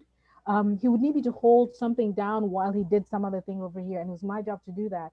And so this was the poet Dante working like this in his workshop. And I was apprenticing, looking over his shoulder, looking at what he was doing. And the dissertation writing part was me sort of taking notes about what he was doing. Julia looks like she totally can relate to what I'm talking about. And so the reason I bring this up to you now in this context is while I was writing Rain, guess who was standing over my shoulder? He was standing over my shoulder. And they'd be like, okay, that looks fine. That looks fine. Nah, that's too awkward. You need to, yeah, just mend that a little bit. And I go, well, mend it how? And he goes, well, does it sound right to you? Right? And so every time he said, does it sound right to you? I'd have to sit and read it out loud and experience whether it sounded like it should sound. And so I have this mentor, this like Dante figure standing over my shoulder, checking to make sure that I did my job as a scribe, to make sure that it sounded right. And the reason why he was able to do this, the reason why he was able to be my Beatrice, as it were, is because what I learned from him in all those years of analyzing how he wrote was that he was incredibly meticulous about the effect of sound in poetry. It wasn't just the information, it wasn't just the structure, it was the very effect of each sentence, each phrase, even each word, right? And so with that kind of guide in my head, I thought, at the very, very least, now I arrive at finally answering your question, Mary. At the very, very least, let my responsibility as a scribe to write something that is true to the sound, so that when someone reads it, they receive the sound that these words are supposed to represent. And then it puts them in a position where they hear what it sounds like for themselves, right? Second thing was to then create it in such a way, you talked of Viola Davis being one of the voices in this story. I think that was Karen, yeah. Yeah, Karen. I always fantasized about Lupita Nyong'o reading the audiobook, right? If ever there was a voice, she's Luo, like me, so we're of the same ethnic group. So she knows the sound of Luo when Luo appears there. But not only that, she has the tradition behind her of knowing what these stories sound like. Every time I speak with a Luo person about rain, we can shorthand about things that our grandmothers used to say and how they used to say it, certain tales that they used to tell us, or certain refrains, actually sung refrains of certain songs that we all heard from our grandmothers, even if they never knew each other, right? Because that's part of the tradition. And so I thought, you know what? Lupita Nyong'o would understand what Chon Chon Gilala sounds like and means without having it explained to her, right? Um, and so on that fantasy, my idea was, if I can find someone who has Luo and English and Portuguese and Latin like in their tongue, and they can read this book in a recording and then offer readers an option to listen to the story, then that would be ideal. So it's about hearing and reading and receiving with various options. One last point, I made an experiment. One of my best friends from when I was a child, actually from when I was 9 years old, was one of the first readers of Rain. I got a bunch of us who all went to boarding school together when we were kids in Eldoret. I gathered them into this group called Cultural Memories, and I told them, just as any 9-year-old would, I was like, okay, ladies, you are going to accompany me while I write this book, okay? As I write it, I'm going to send you parts, you're going to read it, and you're going to tell me what you think. They had no choice about it because I just told them they would do it. And luckily for me, they were game. And one of them, who lives in Texas, she was so busy, like with work and home and all kinds of things, that she kept saying, "Oh, I'm so sorry that I just didn't get around to it, and I'm so distracted. I'm having a hard time getting into any kind of text."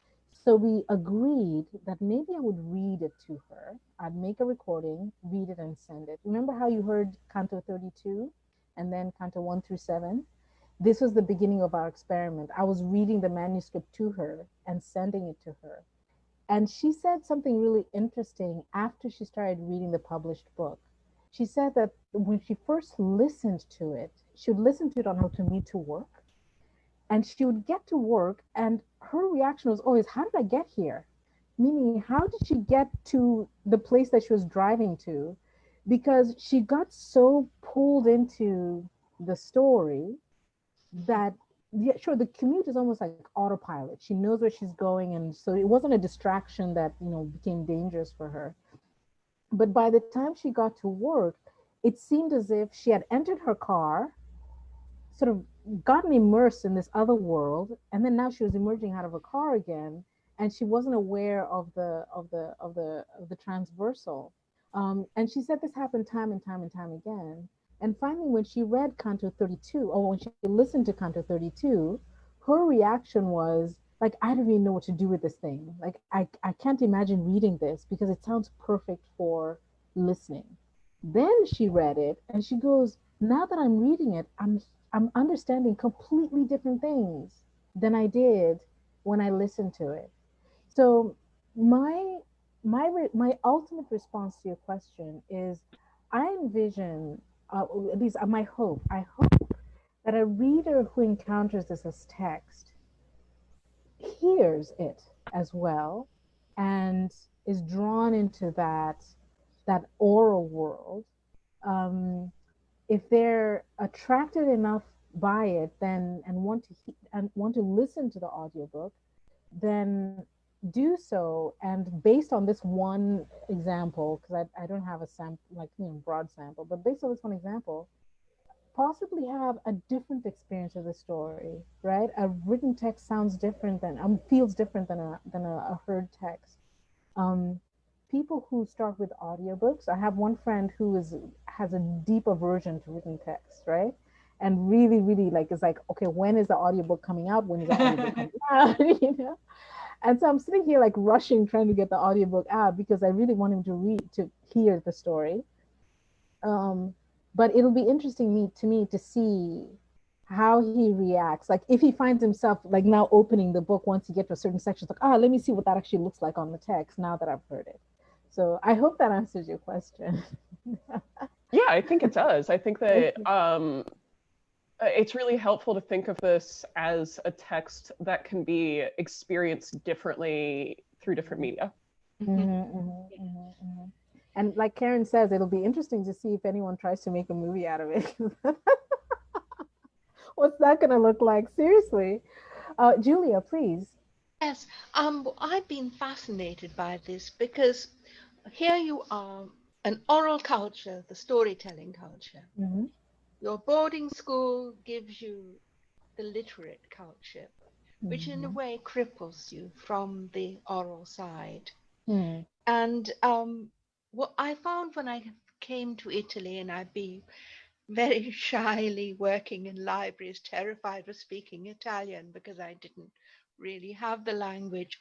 But the intellectuals hated Dante, which really troubled me because Dante is Italy's soul. And if the learned people hate him, it's because he's been taught so badly. It's really difficult. But then I was a hermit up in the mountain for 4 years with the contadini, and they were reciting Dante by heart in the storytelling mode. And they recite him canto storie with the music.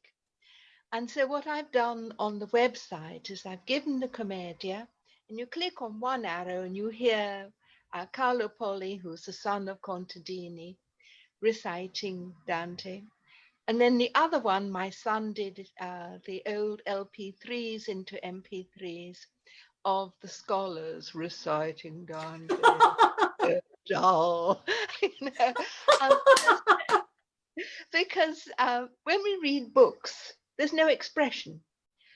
We've lost the oral aspect. We're just taking in the words abstractly into our minds, and we're not responding sensually. Medieval literature was extremely sensual, and this is what I love about Adoyo's book. I mean, you really have the cat scratching your arm, and it's terrifying. You are feeling things, you are seeing things, which in modern educated prose writing doesn't happen. It's barren. But this other tradition, which is millennia of this voice of the storyteller, the expression, the dramatizing of the story, the living of the story, is much more vivid and is actually being received by the right hemisphere of the brain, whereas the silent reading of the text is by the left hemisphere, which is all logic and linear and so on. And these texts aren't. These, Freud at one point said, the mind is like the city of Rome, in which everything that was and is and will be coexists beyond time. Everything collapses together, is dense. And then he says, but oh, this is a stupid metaphor. But it isn't. It's a wonderful metaphor. And it's definitely the way Dante writes. I mean, he will have, in the Category Cantos, he will have the women of Fiesole telling the story of the founding of Florence and so forth, with their distaffs and the cradle and so on. That's the oral world. And this is what I love about Adoyo. She's put together the two cultures, the right left brain culture of the silent reading, which is the library they are in, with the living culture of the oral storyteller, which we have been deprived of. In America, it was decided that it was a fantasy world which was not good for children. So storytelling was not allowed. You could read a book to a child, but you weren't to tell stories. Bruno Bettelheim tried to rebel against that with the uses of enchantment. And he was seeing the need for storytelling because of the trauma. He had been in Auschwitz and so forth. My Roma are illiterate, have a whole library of oral stories, which are stories about how to comport yourself. If you're kind, people will be kind to you. If you're cruel, you will meet with cruelty. It's a moral code that they're teaching through their stories. And I tell them, please have both cultures. Don't give up your culture to assume ours, but have both and you'll be richer for it. But never lose yours. And this is a story actually of centuries of slavery and trauma and the Holocaust that they went through. But we feel that telling the stories and doing the reconciliation rituals for the trauma is therapeutic. And I've loved reading Rain. Thank you, adore you. I don't know where the others are. I can't see anyone. Yes. No, we're here. We're just. You know, a way to see everybody at the very top, top right-hand side of your screen, there should be something that says speaker view or gallery view. If you click on gallery view, then everybody appears on screen. Ah, yes. You see it? Okay, yes. Last week I was very bad about this, and I kept having blank screens and all kinds of things. There we are. But then I realized, and this is under Mary's tutelage after weeks and weeks and weeks of book club and watching Mary learn how to negotiate all of this. I realized this week when we have more people, we need to be able to all see each other, and this makes it perfectly. Can we get Milka to yes, unmute her video? Yes, absolutely, Milka. So you've joined us, and you joined us while we were in mid-conversation, so we didn't get a chance to say hello and to find out a little bit about you. How are you? Hey, I just read about Rain on the WhatsApp Alliance Girls group. Oh, girl! Woo! And, I'm an avid reader, and I haven't even delved into your book, but something just told me, let me just log in and see what's going on, because I know that you have this series that's going on until October. I wasn't able to join last week. I was busy last week on Saturday when it started, and then today I thought, just out of the blue, let me just join in and see what's going on. So I can't say anything about the book, but I'm already excited, and thank you for allowing me to be part of this. No, absolutely. This is an invitation. I'm the one who's delighted that you accepted the invitation. So thank you so much for showing up, and do come every time. It'll be absolutely wonderful to have people. I'm so happy to see so many old girls showing up. This is so wonderful. Earlier on, I was celebrating the fact that we do have quite a beautiful, close-knit alumni community. And I know a lot of it is from like the shared identity of being old girls, because there's something kind of iconic about Alliance Girls High School. My memories of the place are just fantastic. The one thing that I wish had been different was school uniform. Did you have the green or the red one? The green one. We had the green one. Did they change it to red? I had back to green.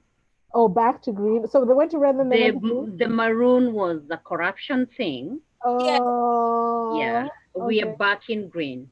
Okay. Yes. Why do you not like green? No. Okay, so now in retrospect, I think red would have been just absolutely horrendous. Okay, fine. You sold me. Green it is. Green, that's what was original. No, because I'd come from Hill School where we had blue gingham and gray sweaters and black and dark blue blazers, right? So it was blue, gray, and dark blue. And then I come to Alliance and it's this deep forest green with brown shoes. Brown shoes. No, it was a choice. Brown or less. It was black. But if you didn't get black, it's okay to be in brown. Okay. Now I called bush. Was it because of the green sweater? It's all about green everywhere. Yeah. Anyway, girls, let's have this. It was in the bush. It was in the bushes. Okay, we've got to stop the old girl reminiscence. We'll make this. We'll have a different conversation about this. If you don't mind, I want to go back to Julia for a second, everyone, because Julia had sent me a link to Purgatorio, because you wanted to talk about structural issues. And may I, would you like to talk about it now, or would you like to do it later? I would love to hear about it now. And I think since we're here, maybe, is there something that you'd like me to show on screen perhaps, or shall we just follow along and listen? I'm sorry, I wasn't able to catch everything you said. Sorry. I'm so sorry. I was saying that you had sent me a link to Yes. put that audio because you wanted to talk about issues of structure. And I wanted to know, is there something that you'd like me to show on screen, or would you just like us to follow along with the conversation? Right, okay. I didn't catch enough to be able to answer this intelligently. Sorry.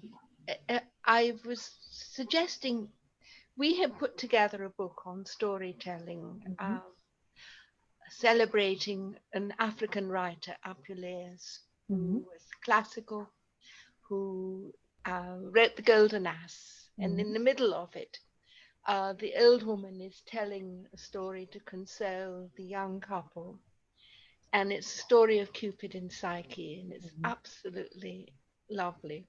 But then trauma happens at the end of the storytelling, and the hero, he's an absolute fool.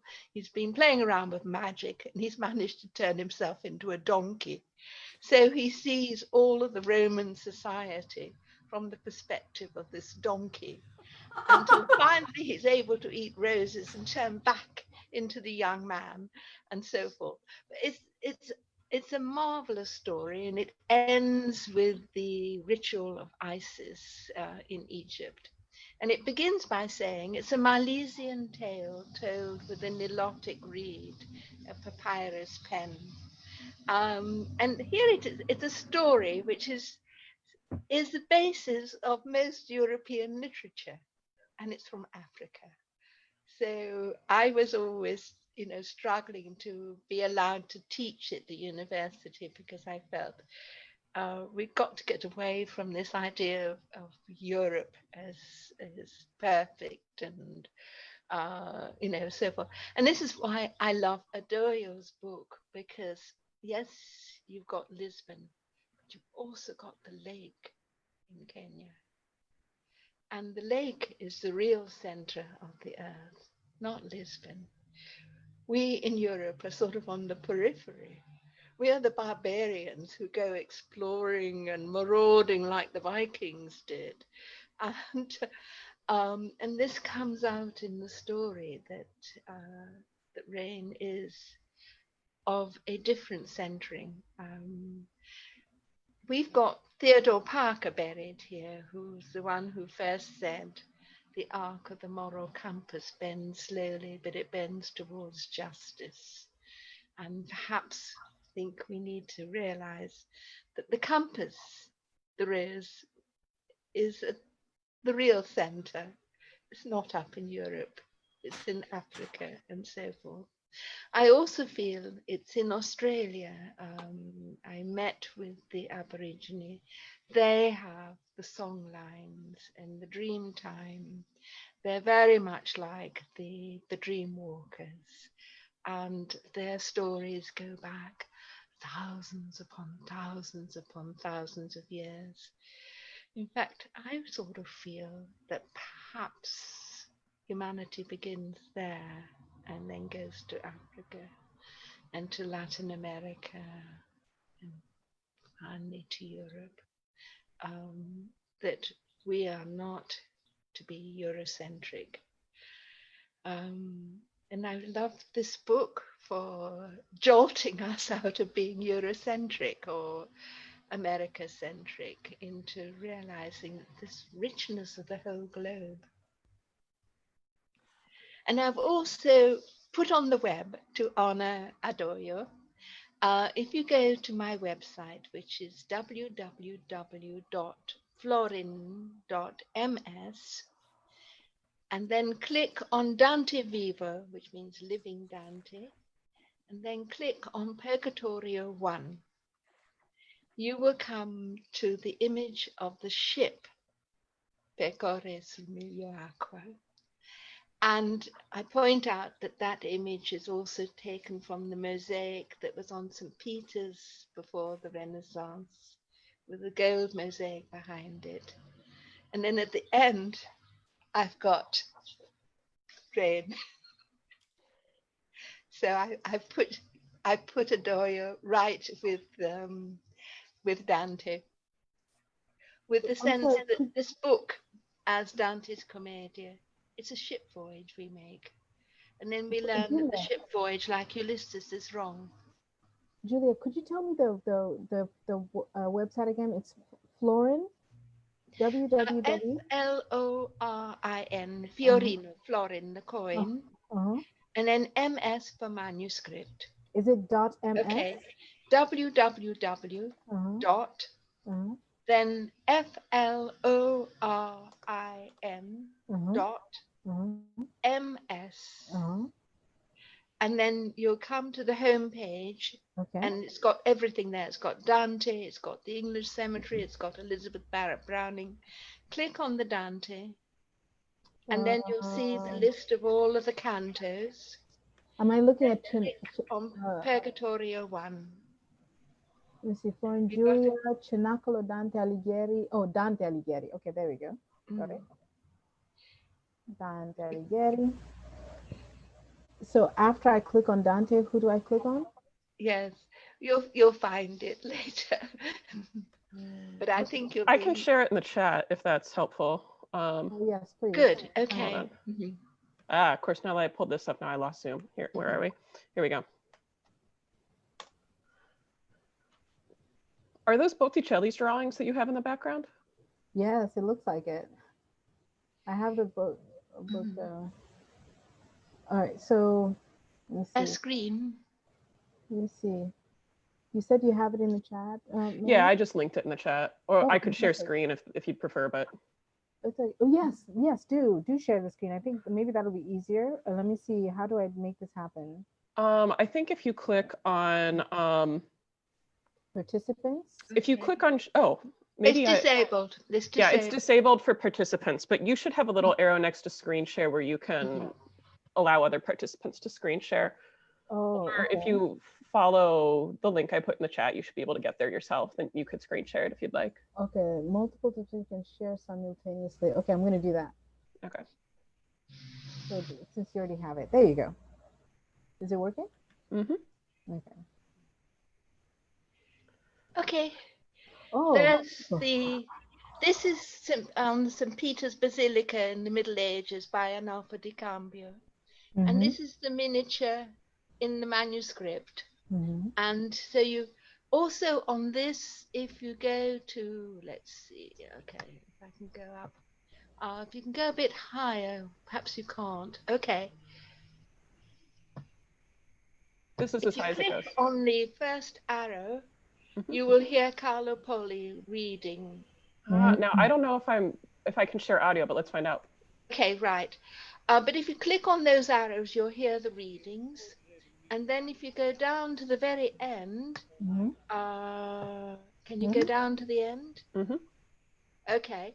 Oh, there's Calliope from Terence, and so forth. These are the various Botticelli, Blake. This is Dorothy Sayers' drawings for the astronomy. Go down further. I don't think I realized Sayers translated Dante.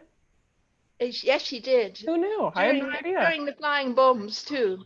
Oh, okay. I mean, you know. Continue. Okay. There's the Trivulsium. Oh, there we go. With it. And there's Catherine Adoyo's book. And you see the same ships with the crosses on the sails, the pilgrim ships, the crusading ships, where instead of being for peace, as Dante has it, the Orifiama Pacifica, it ends up being warfare and conquest. Yes. Oh my goodness. Oh my goodness.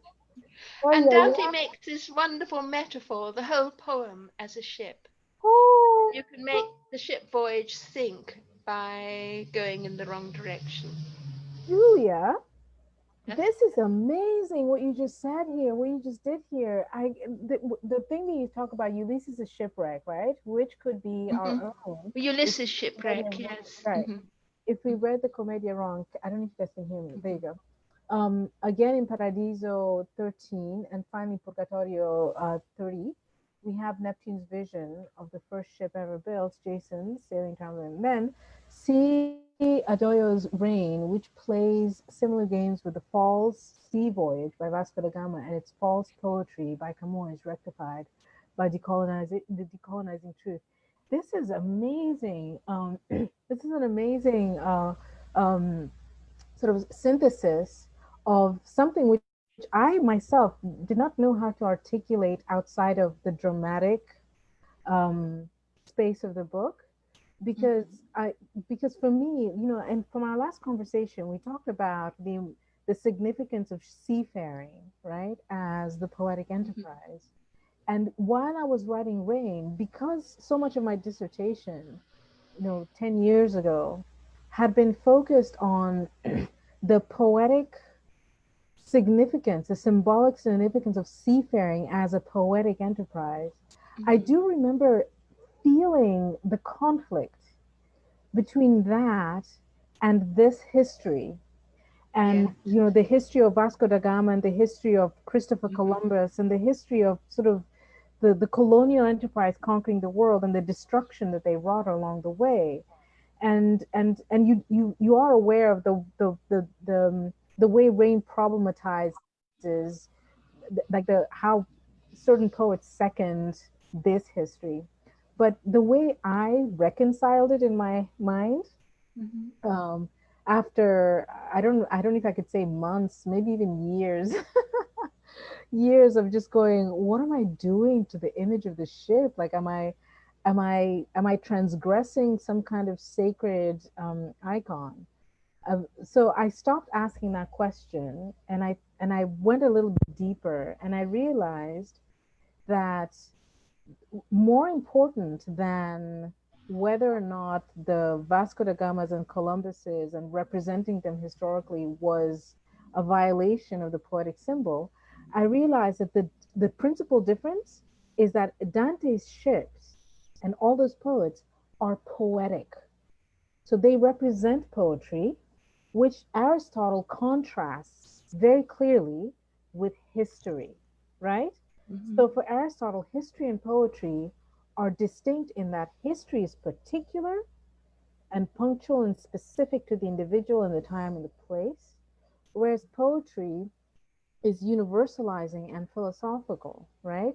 Poetry is that place where we get to pose the questions that interrogate our assumptions about the world, that lead us to explore new possibilities, that get us to contemplate what it means to be human. Whereas history is simply that accounting of this happened and this happened and this happened and this happened to this person in this place at this time. And so that was the only way I was able to reconcile them. And once I did that, that's when it occurred to me that Rain really was counterposing the poetic oral history versus the poetic oral tradition versus this petrified historic accounting of what these people's activities signified. But the way you put it is so concise and just like on point. So thank you for that. I may just I will quote you on that at some point if the need arises. In the ending of the book on Apuleius, I have storytellers. One of them, she is Penitente from Colorado, and she describes how the three ships, Columbus's three ships, Atenina, the Pinta, the Santa Maria, the Pinta is a convict ship. Oh. Penitente. And she has the two characters. One of them is an onion. It's a wonderful story. I'll have to let you find it.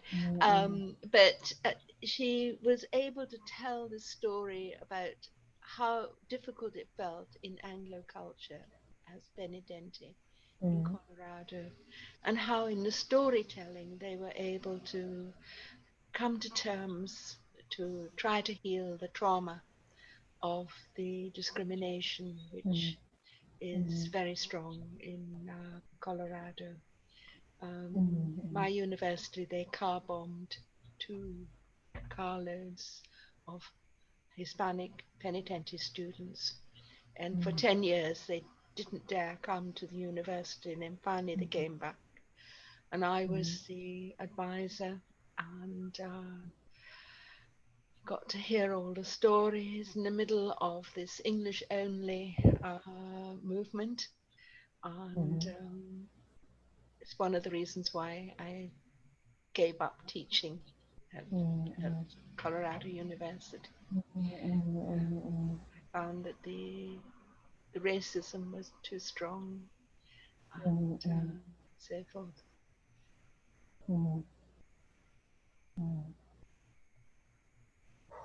Wow. But I was able to leave a large part of my golden parachute bribe to get out of the university as scholarships for Hispanic women students, so that they can become lawyers and doctors and get into positions of respect instead of the discrimination. Because their Spanish is straight out of Cervantes. It's so pure, it's lovely. And I just used to love listening to them speak. That is so fantastic. So I want to know if how you guys feel about the conversation so far. If you want to continue for a while longer, or whether we can wrap up today's conversation and prepare for next week by cracking open our copies of rain and moving forward. Wangui, you look very pensive. I don't know if there's something you'd like to share before we wrap up, or I'll just piggyback on Julia's last comment on her leaving the university, because it has resonated with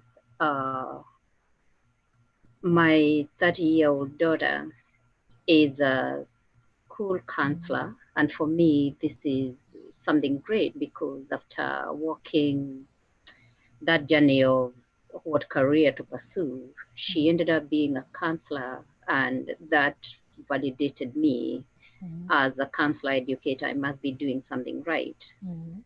But we were talking last night, and she was saying she might pursue a career change to where in the US she's not working with human beings because it's very, very exhausting.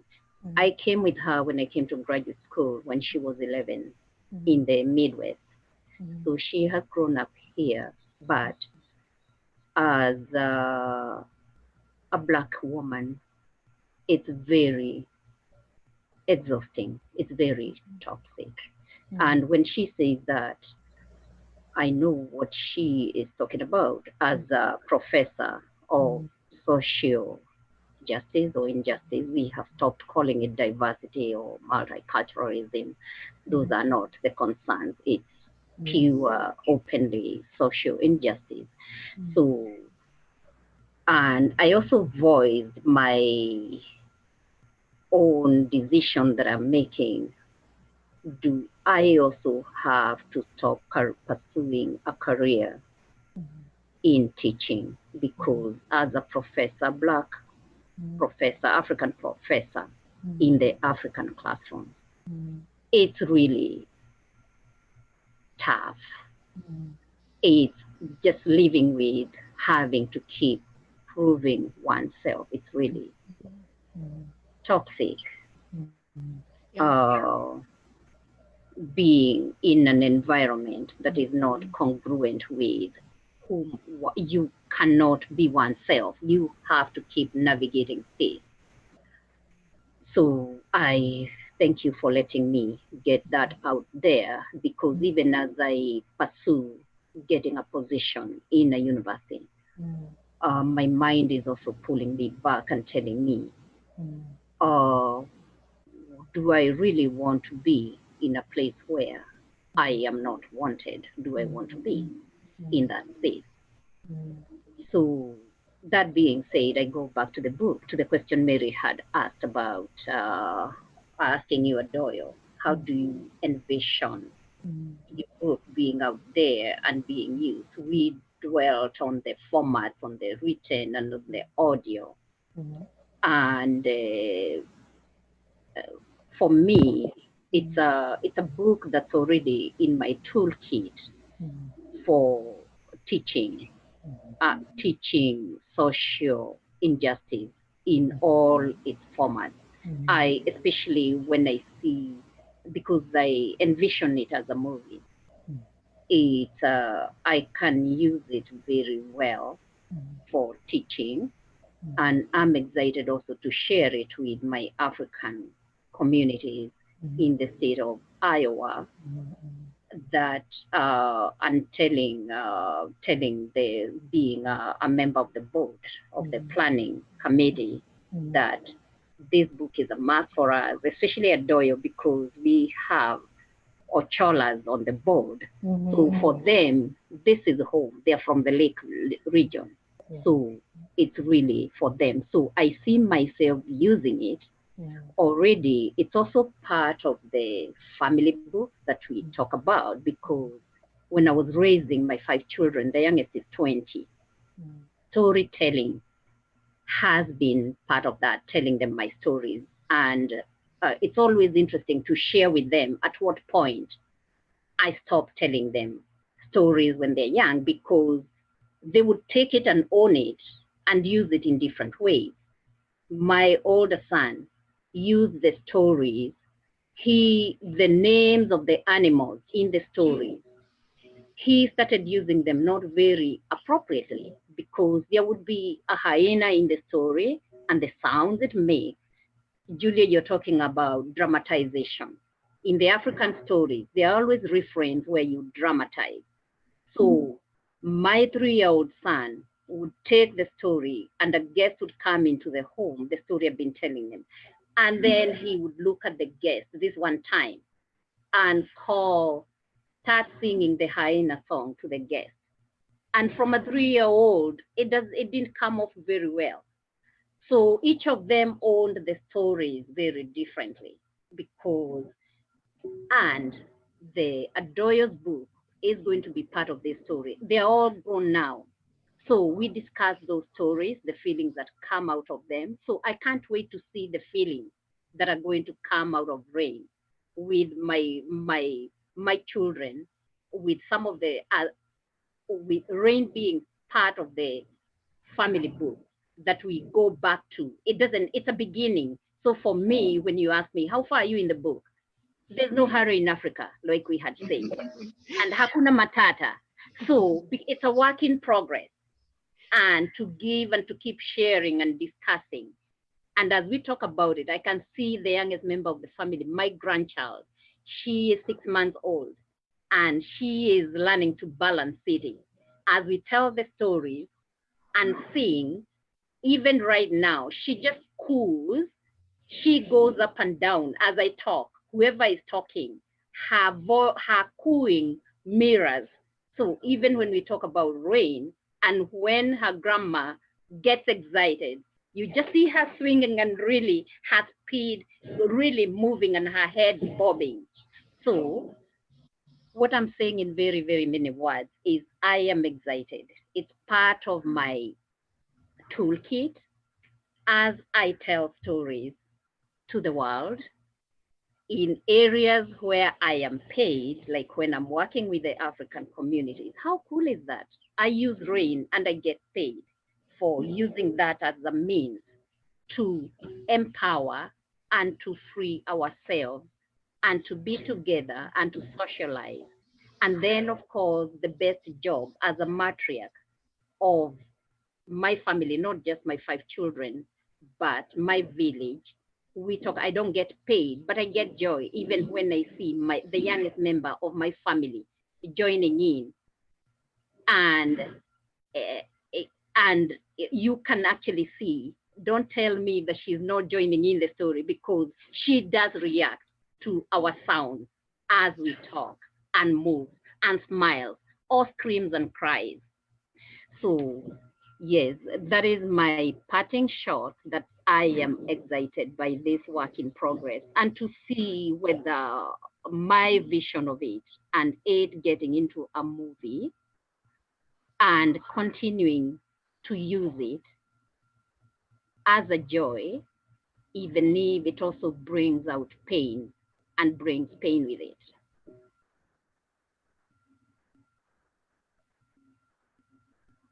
My I audio. don't. Okay. There we go. I was just saying thank you so much for that.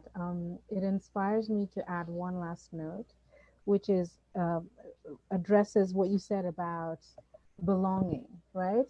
Is it worthwhile to continue to try and appeal to institutions that are structured and whose cultures are structured in such a way that they constantly remind you that there isn't a place for you, regardless of your preparation, regardless of your agency and your strength.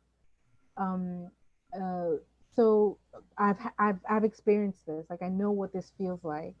It's incredibly frustrating, and especially so when you realize that the reason why doors are closing are not have nothing to do with your capacity, right?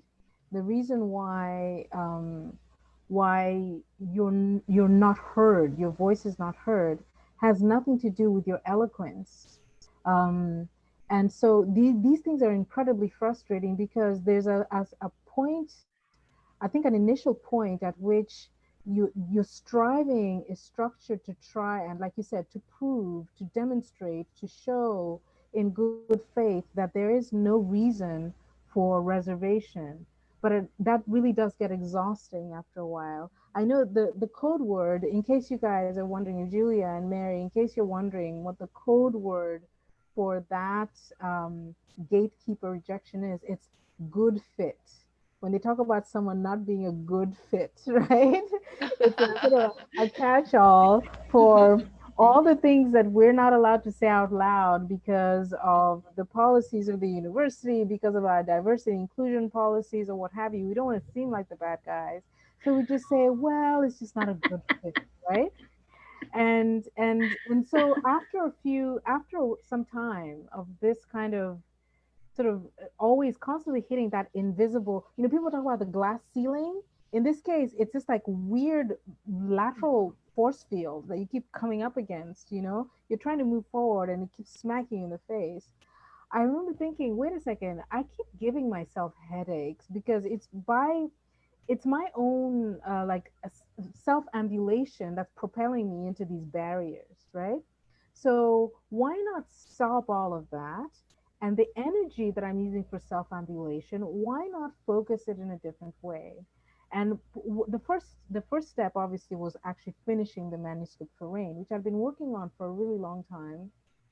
And I'd set aside for a bit because I was busy trying to get my bona fides in the institution, right? Bona fides which kept getting sort of snatched away, or the goalposts kept getting moved, or the carpet kept getting swept under my feet, and what have you. And so I thought, you know what? I know what I'm capable of doing. I know what my capacities are. Why don't I cultivate those? I think I'm very, very lucky in that I have a supportive family, right? A family that basically said, Virginia Woolf's essay, A Room of One's Own, a family that constructed a room for me in which I could then sit and independently tell this story to completion and do everything that I needed for it. Then came the next step, which was who's going to publish this book? And receiving responses that basically indicated to me that nobody was interested, for the simple reason that, and many of them I think have come up from the last two conversations, that the book does not appeal to the traditionally accepted conception of what a work of fiction is, right? It is the kind of storytelling that's unheard of, and so it has no precedent in terms of its market value. So they can't assess whether or not it will sell. And when it will sell becomes the standard by which they judge whether or not they'll publish something, and no one's ever actually seen one sell. So again, you find yourself more force fields. And I repeated the process where I thought, okay, they don't understand what this is. They can't anticipate what it could be, but I do, and my sister does, and my family does.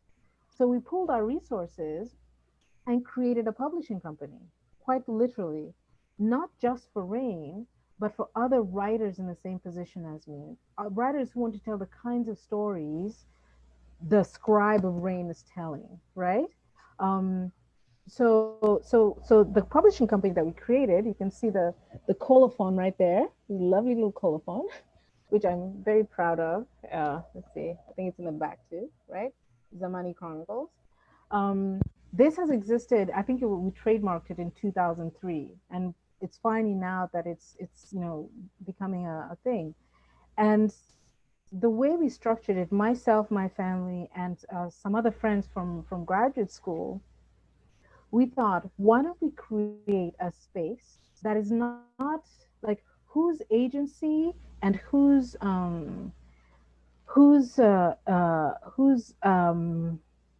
ability to cultivate cultural stewardship is not contingent upon the colonizer's approbation, right? And like colonizers are writ large, meaning the people in power, the hegemony of the status quo. How about creating something, a cottage space that doesn't depend on and is not contingent upon, doesn't measure its successes by the same metrics that the commercial world measures its successes. So I will tell you this right away. My only criterion for the success of Rain, I had only one. I thought, okay, once this book is out there and it is available to readers, that was my part of the job.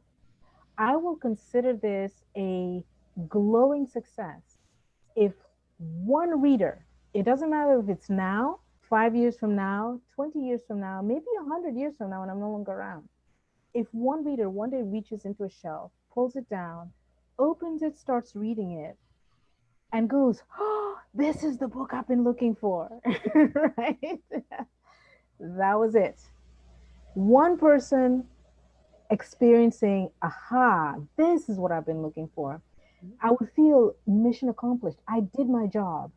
I made available the book that this one reader would be looking for. Because if I don't write this book and make it available, I will have failed that reader. That was my only criterion. So the first day, someone wrote to me with exactly that reaction. I thought, whoa, already? I thought this was going to take 100 years. And on that day, as I told a friend of mine, I kid you not, I had I experienced something that I've been experiencing ever since I finished the manuscript and then published it. No. My happiness was complete. Again, on that one day, it was complete. And I thought, wow. So now all these other writers that I've been thinking about getting their stories available and out there, I can tell them, you know what, I know what we need to do and I will help you. I'll roll up my sleeves, you sit down there, here's a room for you, here's a computer or a typewriter or a pencil, whatever it is that you like. I will bring you the food, I will bring you the drink, I will fan you if you're too hot, I will remind you to take a shower when you stink, I'll make sure that you brush your teeth so you don't get cavities. But when you're done, I will make sure that people get to read your book. This is what I constructed. The coda to this entire story. Now that Rain is out there, it's finding readers. Readers are finding it. And like you say, Wangui, sharing it, right? It has a life of its own. And I am not kidding when I say that I do really feel like a scribe. These conversations are for me to hear how readers are experiencing it. But the most exciting thing at the moment is that, let me show you this again. I love this page so much. I love this colophon so much, right? This, Zamani Chronicles, this summer, we had our first storytellers workshop where I started working with one brilliant Nigerian American writer, a young boy who is a brilliant storyteller. And I told him and his parents, all you have to do is tell the story you want to write. I have this education. I mean, I have like years, decades of education. It's just sitting there. What is it going to do, right? I'm not going to wait for an institution to tell me, oh, we think you're qualified and maybe could be good. We'll try you out for some time if you like. I'm not going to do that. Instead, I decided, young man, I have all this education from the age 4 I've been imbued with, right? to the point where I completed my dissertation on Dante. And then beyond that, in the classroom, teaching, I have all of this. It is all yours. Just tell me that you want to do this and we will do it. He's almost finished his first novel, and Zamani Chronicles is going to publish it next year. And we will continue doing this over and over again. This goes to what you said earlier about not like feeling exhausted by trying to enter spaces that don't want you. Discovering that it was possible on a shoestring and nothing but a realignment of focus to actually create a space that was where I could thrive and where I could welcome others to thrive, right? Is one of the most beautiful and fulfilling things I've ever done. I no longer worry or problematize my Africanness vis-a-vis the institution. I don't care. I don't. All I care about is, are the people that I'm mentoring getting to be the best kind of storytellers they can be? And that is the most beautiful experience I'm having out of having completed RAIN and having it have gone out there into the world, doing its own thing, so that now I can continue helping someone else do the same thing. And yeah, so it's possible. It can be done. Well, my friends, thank you all so much. Thank you all so much. I know this was supposed to end at 4, so I'm really grateful for you guys for staying until 5. Next time, Mary and Julia, I will sort out the technical issues early. I will schedule with my family and ask them to make sure that they're not using the internet. And we'll get going on time. Any last words, please, before we sign off? Tell your nephew good luck with his video game from all of us. Yes. And remember, did you guys hear him saying, it's called Fortnite? Did you guys hear him telling me that? Instructing me, well, you get to build and they start attacking you, and the faster you build, the safer you are. It's called Fortnite. All right. I'll tell him. He will appreciate that too. Thank you. Julia. Thank you so much. Yes. So shall we see you next week, all of you? Yes. I don't know yet about next week. I may or may not make it, but the door is always open. Thank you. Tea is always hot. And I don't know, maybe one of these days we'll do wine instead of tea. Eh? Thank you very much, my friend. Thanks for having us. Absolutely. Thank you. Bye, Julia. Thank you so much. Bye. Bye, Milka. Thank you. Bye-bye. Bye. Bye.